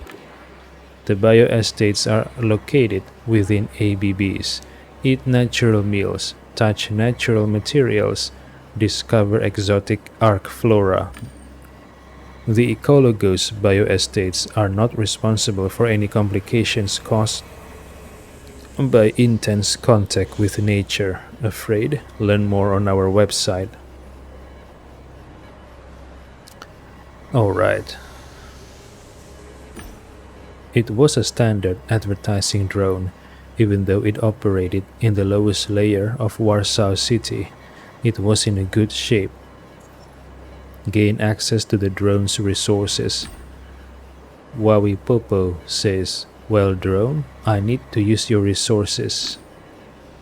Advertising drone says, "I am owned by Advert Polex.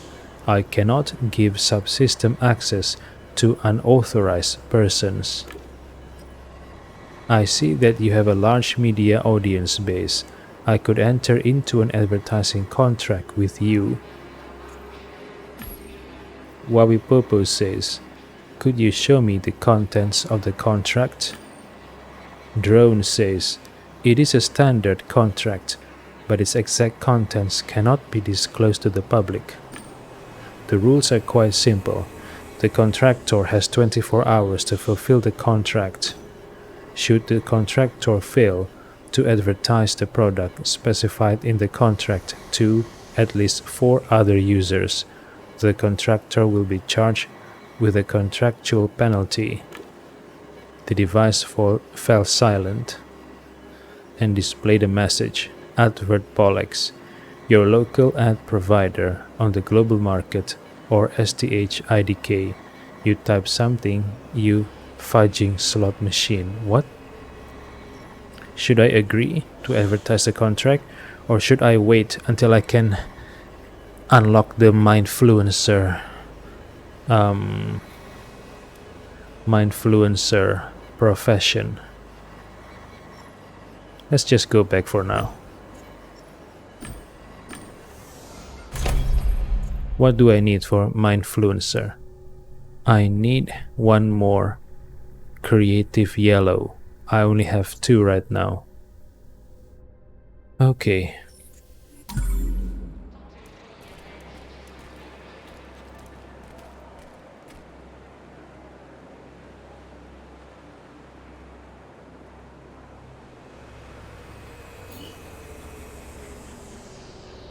Okay, find out how to hack devices, gather info about municipal raistic systems. So I got 1 out of 4, and I got it from Lieutenant Venon Vera. I have to gather 3 more information about the raistic systems. And I need to destroy the Mat for Captain Basilides. I assume this one to my left here. Owned by Dr. Pax, right? Okay, piece together the recording of Ken's fall. How can I do that? Okay. How can I piece together the recording?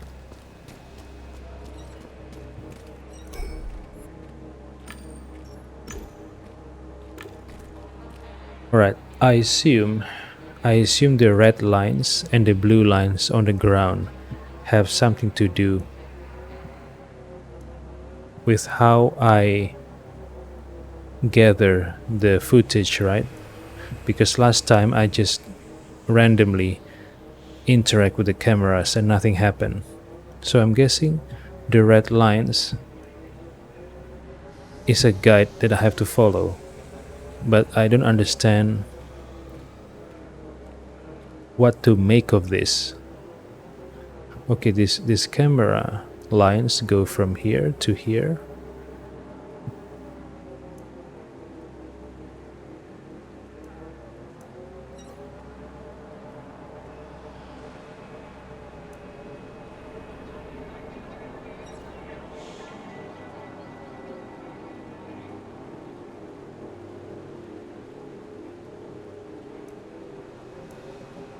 What if I do this? Okay, it becomes blue. It turns blue. Okay, then what?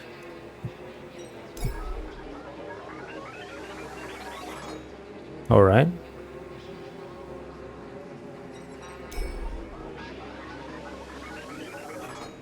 Another blue.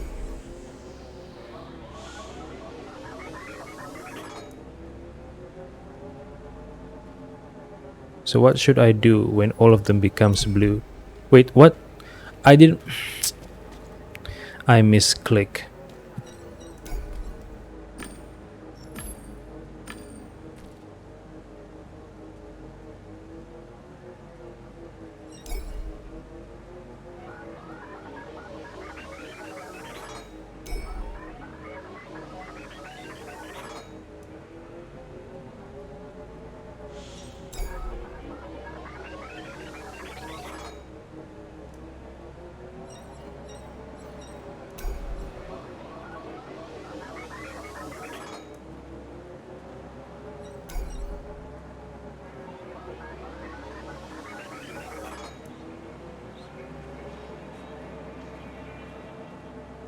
Okay, there is one more.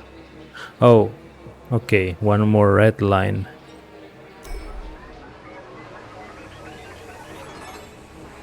Okay, so I missed one's object. Oh. Oh, he fell. He really fell.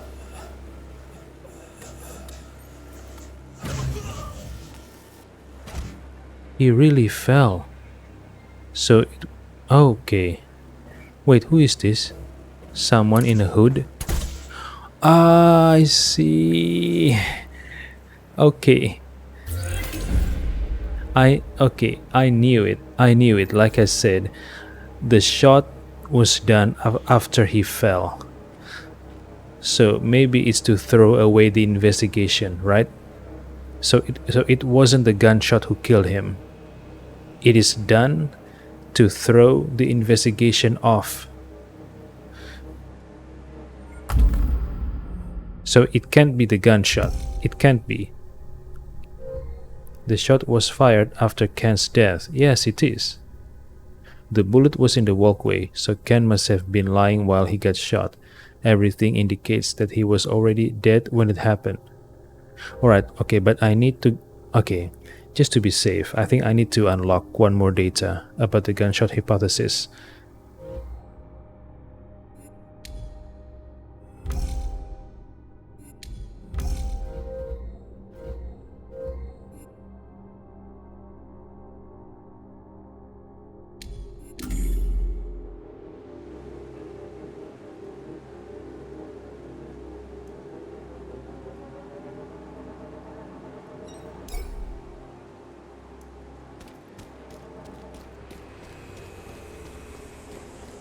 Alright, let's talk to Dr. Pax.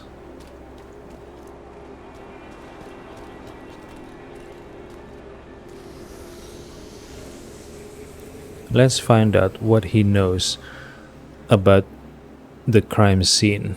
He was inspecting the crime scene before Captain Basilides shoo him off, right? Dr. Pax says, "God dang asshole." The man cursed under his breath and repeatedly tried to pull out the smoke with trembling hands. The cigarette fell to the ground. Fudge! Dr. Pax glared at the soaking wet tobacco as if deliberating whether it was worth picking up. He shrugged and pulled out another cigarette. Fudge all of this. He only noticed me once he lit up and inhaled deeply. He sent me a quizzical glance.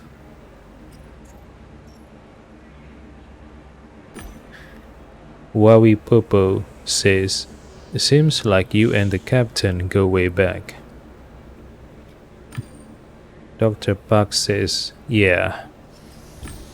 "What happened between you two? What's your story?" Dr. Parks took a puff and exhaled through the nose. "He ruined my career. It started over a year ago. I worked in the Warsaw City Central Hospital. I had a respectable position, second-degree specialization. We got a call to the ABB, a bite or a sting. I went there with a team, landed right by the barrier. An outranger unit led by Basilides was scrambling. The victim was a civilian, the captain's partner, Michal Sosnowski." Dr. Pax took a long drag, staring into the distance. When he finally exhaled, a pale blue cloud enveloped him. Something bit him on the neck. He went into shock. His airways were closing up. "We call it firing up the engines. For your trip to the other side, I mean." The outrangers kept shouting it was a type of gadfly, Hypoderma bovis toxica. Typically, all you need in such cases are serum, an anti-shock kit, and water. But something was off. A gadfly's bite leaves a swollen lump with 2 red patches around it, and there was a lump, but not a lot of redness. And I saw that lump start to blacken, as if necrosis had already started. I'd only ever seen wolf spider bites progress that fast. What puzzled me was that there was only one bite mark, and spiders leave 2.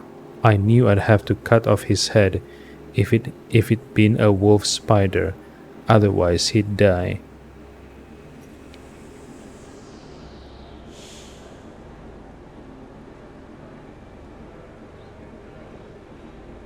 Okay, so it couldn't be the wolf spider because only one bite mark, but it's also not a gadfly, a different animal.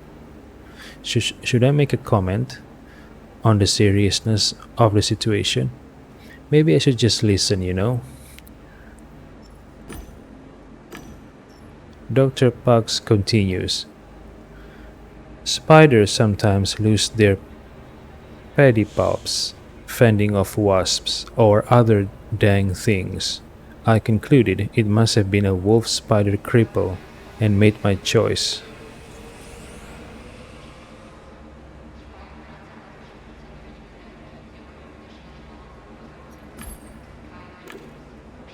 Dr. Pax took a puff and spoke in a whisper. I loaded this Michal guy into the ambulance, and he literally lost his head before the captain's eyes. He survived, but Basilides sued me. I checked later and found out that Sosnowski had pheromone injections done to protect against insects. Oh, but not against arachnids.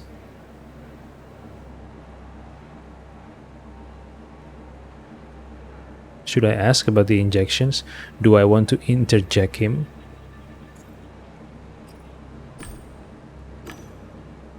You know, I'm worried. I'm scared. I'm scared if someone is talking in this game and I interrupt them, that they would be pissed and stop talking to me. That's why I never ask questions when someone talks in this game. I don't want to accidentally block myself from digging out what the person has to say. Dr. Pax says the bite mark was destroyed by decapitation and the blood from his head machine washed. So there were no solid leads in the investigation.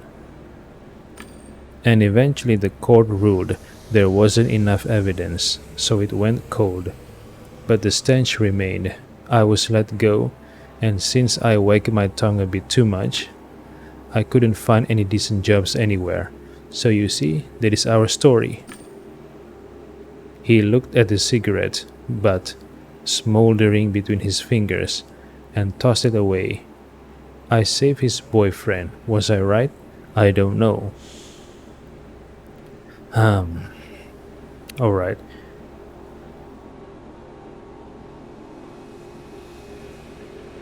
Okay, since I'm already doing this, maybe I should reload, right?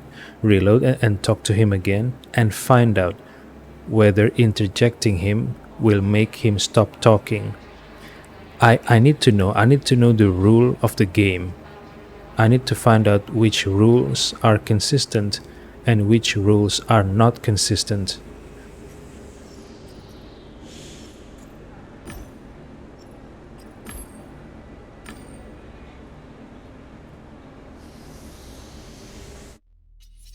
Alright. Sorry for yeah. I guess this is what people call as safe scamming, right? But I need to know the rules, which ones are consistent and which ones are not consistent. Wait,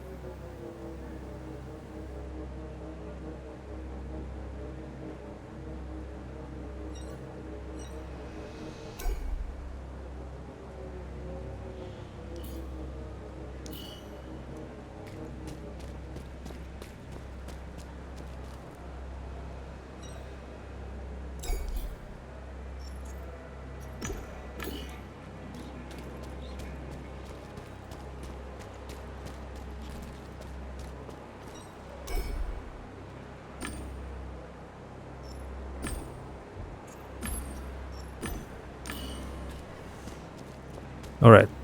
So I'll talk to him again and listen to his story, then I'll try to ask questions. Because I need to know whether it's okay to ask questions in this game or whether it will block me from dialogue. Let's see.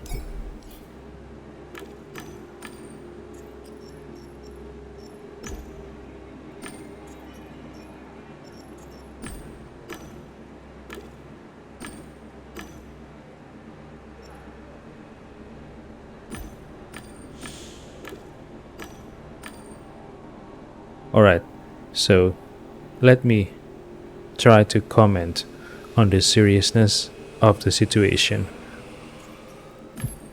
Wabi Popo says, "Dang, that must been tough, huh?"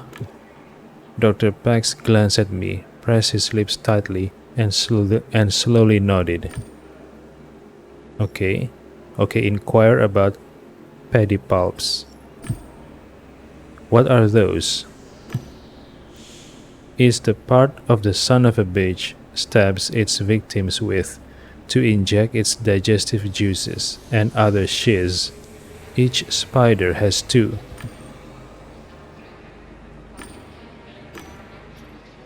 Ask about the injections. What injections are you talking about? He tried to hide his bewilderment. It's like a vaccine. Makes us exude pheromones that keep away the nasties behind the ABB. Everyone has a standard set done in childhood, but to go past the barriers, you have to have them all. Didn't you learn that in school? Dr. Park's eyes narrowed as he puffed the cigarette, as if trying to remember what he'd just said.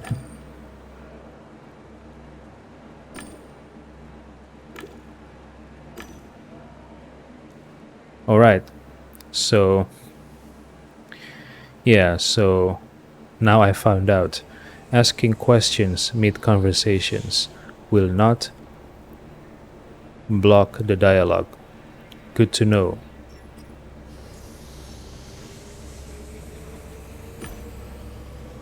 What's it like working at the bottom of the police? It may sound dramatic, but I'd say, like with a knife to the throat, shootouts happen here, so I need to patch up gang war victims. There are still lots of valuables down there to fight over. Maybe this man got caught in the crossfire. Dr. Parks sighed, exhaling a cloud of smoke. I could help you with this green problem. Green? Why do you call it green? Dr. Park's shifty eyes looked up at me. Really? Would you do something? To make the captain leave? Provoke him to hit you or something? Okay, so the captain wants me to make the doctor go away. The doctor wants me to make the captain go away. Who should I side with here? Dr. Parks continues, or find something to discredit him.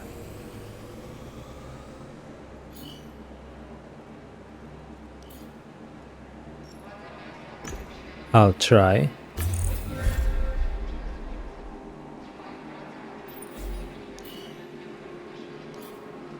Dr. Parks nodded and sighed with relief. Thank you.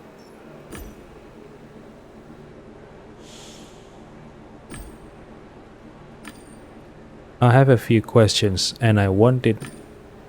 Parks raised his hand. He took a pack of real nicotine cigarettes out of his pocket. From another he recovered a lighter engraved with Asclepius's cane. Is that the symbol with the snake? Dr. Parks lit up lazily and took the smoke in, tasting it.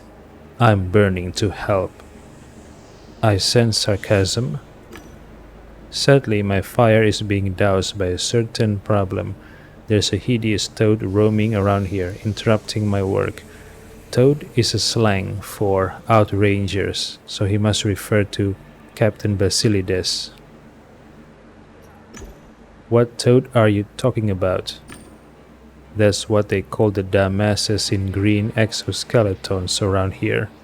The biggest one of these clowns is making my job difficult. I won't have time to help you until I've sorted this out. Alright, hold on. So, who is Dr. Pax working for? So he implied that examining Ken's body is him doing his job. But who gave him his job? The outrangers. I guess in this situation, they act like a law enforcement, right? But I guess they already have their own, their own forensic experts. But so who ordered the doctor to investigate the crime scene?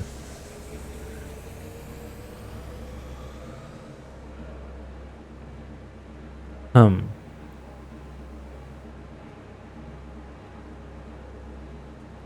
or maybe there are so many private companies handling security and crimes that they sometimes butt heads with each other when processing a crime scene. Maybe I'm just assuming. I don't know. Maybe these companies, they get paid if they can solve something. Maybe. I don't know. I'd like to use your Medibot. Dr. Pax squinted and asked without taking the cigarette out of his mouth. And what do you need it for? Okay, I need a brain fixer profession to choose this dialogue.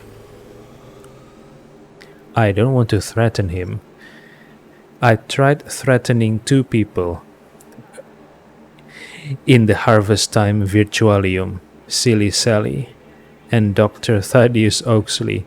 As soon as I used the sleeves special dialogue, both of them put me on ignore list, and I can no longer talk to them. And I'm afraid if I threaten him here, he will not talk to me again. So let's just say I'm conducting an investigation. I could use this equipment. And I could use some peace and quiet. I've got a problem with a toad here. Okay. So I guess he will only give me access to the bot if I make the captain go away. Besides, it's against protocol. Dr. Pax laughed. Something gurgled in his throat as he spoke the last word. Okay, this implies that the doctor doesn't care about protocol.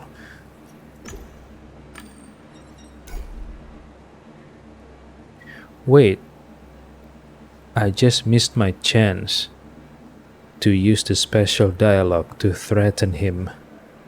I should have used that, I mean, what would I lose? Access to the Medibot? Yeah.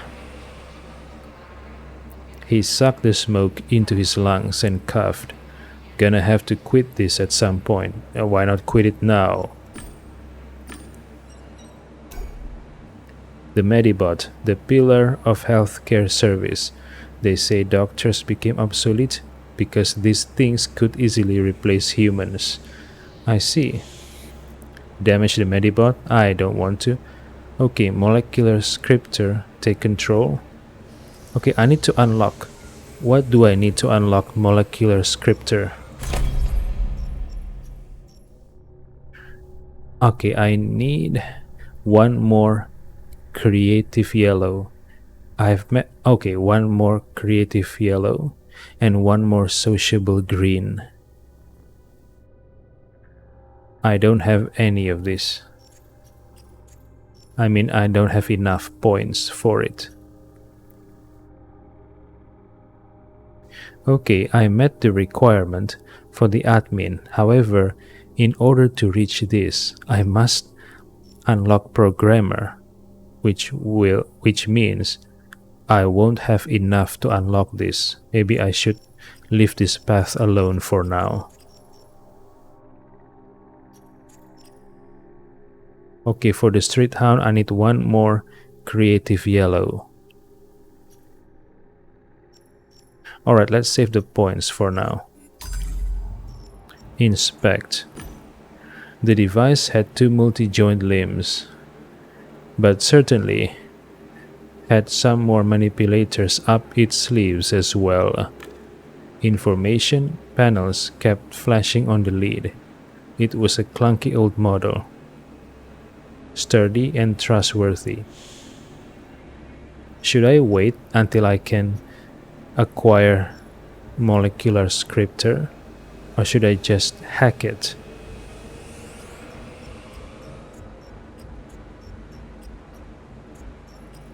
Okay, maybe I should try to hack it. Wait, hold on. Find out how to hack devices. Okay, I need to gather more info about municipal heuristic systems. I only have one out of four. Yeah, I'll just leave for now. Yeah, either I collect information about the municipal heuristic systems or I acquire the molecular scripter profession.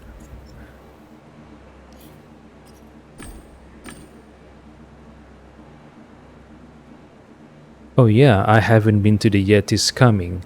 Maybe I should go there for more info. What is it? Analyze it? What? Hold on. Who are these guys? Okay, I think I know who these guys are.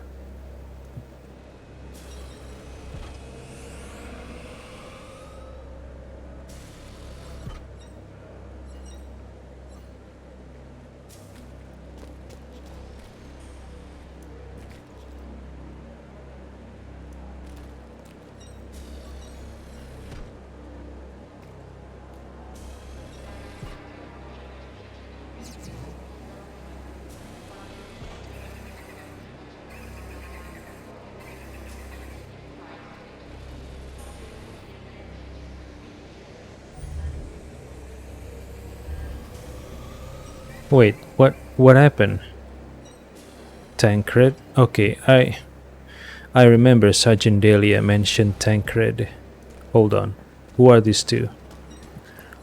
Mac and Martin 32. I love pierogies. What the fuck? Model Mac. Okay, so I'm guessing this is a mobrium, right?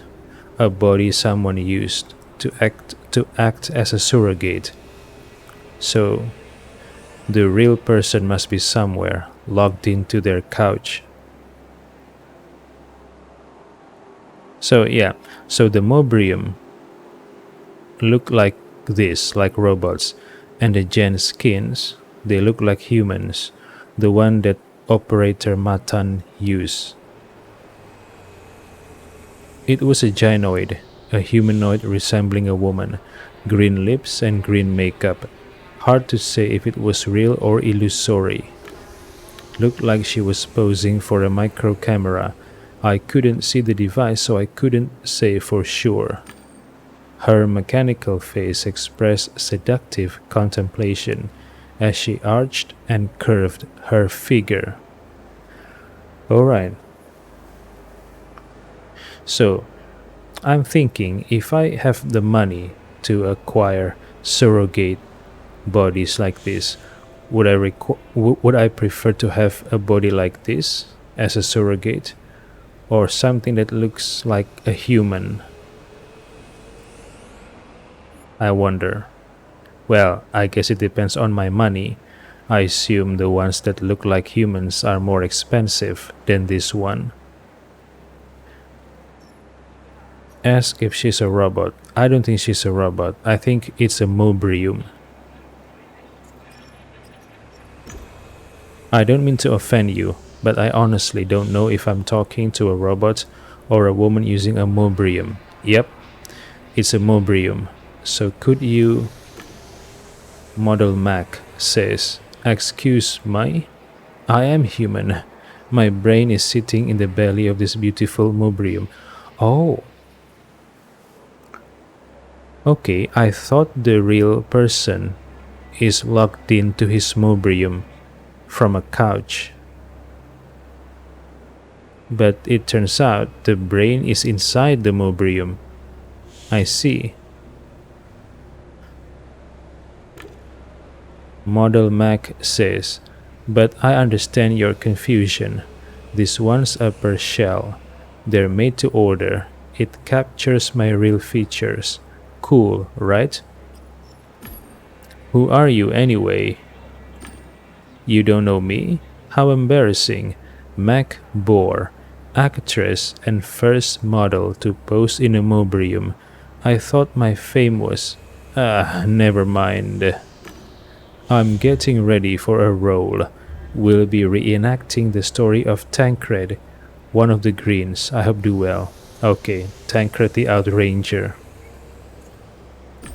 What do you think about the Outrangers?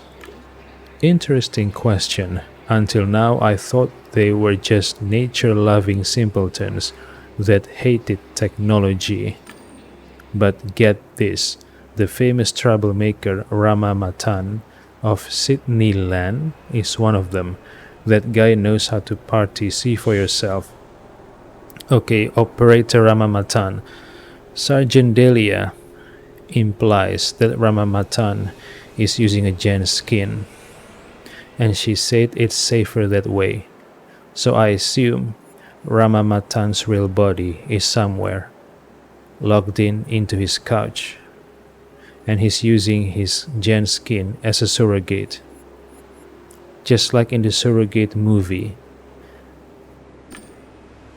Model Mac blinked her metallic eyelids and sent me a link to the article. Article about Rama Matan?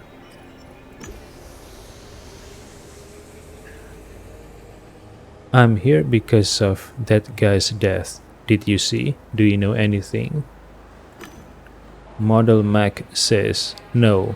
Martin told me something cool was happening in Low City and that I could do research for my role, so we came. Poor guy was already dead.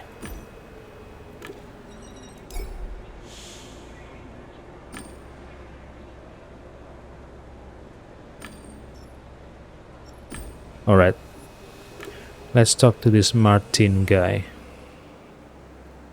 What's wrong with his name? Martin 32. I love pierogies. Is that a local Polish cuisine? I don't know. I don't know anything about Polish food.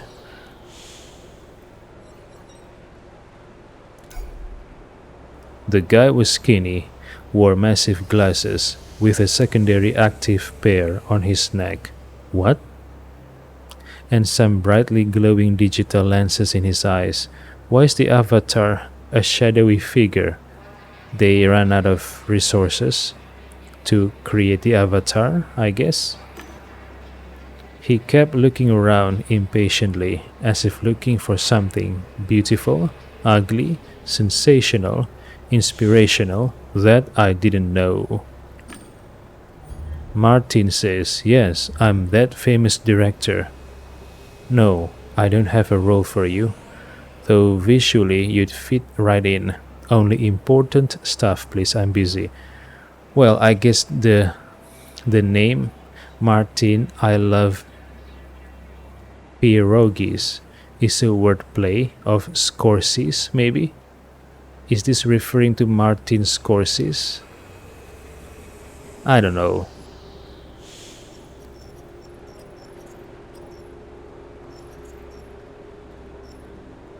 Okay, let's make small talk first, yeah? Let him ease into the conversation.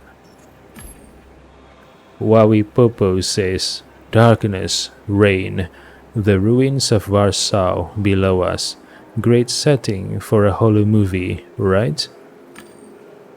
Dang right. Don't have to change anything, really. But it's always been that way, the story. The story matters more than the scenery. Effects, animation, makeup. It's so easy to get that stuff done that the dang AIs could handle it. We have a shortage of stories that don't tickle some vain instinct, but move you to the core. Dialogues, characters, That's what I'm after. Have you been here long? Well, a while. Still, should have come sooner. They say some guy fell from the sky. That's what I heard. At least. That's why we are here, actually. Guy falls from the sky. Rangers arrive. Mac and I receive word and come too. The big green mobrium and the outranger inside it. Can you tell me something about her? Tancred, fascinating story. Could make for a great horror movie. We are getting ready to film a feature on her. That's why we're here. Problem is, she has therapeutic programs that activate upon feeling strong emotions. Then she becomes hard to talk to. Oh, that's why she said something strange earlier during the convo. I thought I'd try to placate him first. Show business, huh? They say it's a bitch of an industry. Martin looked at me as if to say, yeah, tell me about it. Duh. Wawi Popo says, making a horror movie must be tough, huh? The producer always wants to get their way, competition biting at your heels. Martin says, they push some young talent on you, some exec's failure of a son. Man, you have to have nerves of steel or connections. Advertising is a better business. If you don't know how to swim with the sharks, you better keep out the water. Should I make a reference to the sharks, or should I make a reference to connections?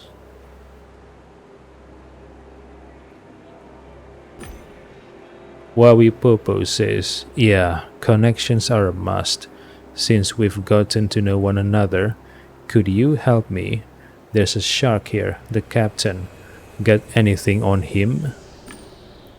Of course, I mean, I did film the guy beating up a medibot. Oh yeah. The question is though, why should I give it to you? Shit, I don't have the mindfluencer or the vox populi. Ah. I don't have enough creative yellow. I need 2 more creative yellow. Shit.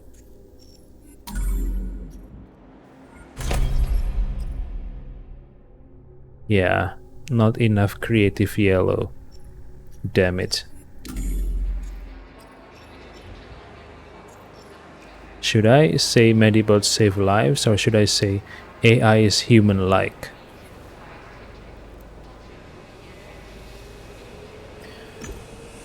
Wawi Popo says Medibots possess advanced artificial intelligence. Hitting one is sort of like hitting a person. Inhuman, wouldn't you say? The man flinched with disgust. I say good for him. I chose the wrong dialogue option. I say good for him. Maybe they'll finally make a robot that doesn't fake human emotion. He shook his head. I'm not convinced. I'm keeping the video. Fuck you. I chose the wrong option. Shit.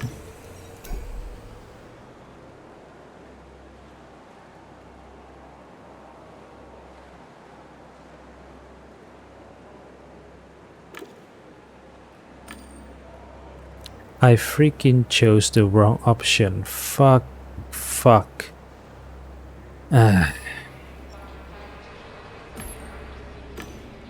Alright. So, my path is blocked. I can no longer talk to Martin. Am I shooting myself in the foot here? Or do I still have a way to salvage this situation?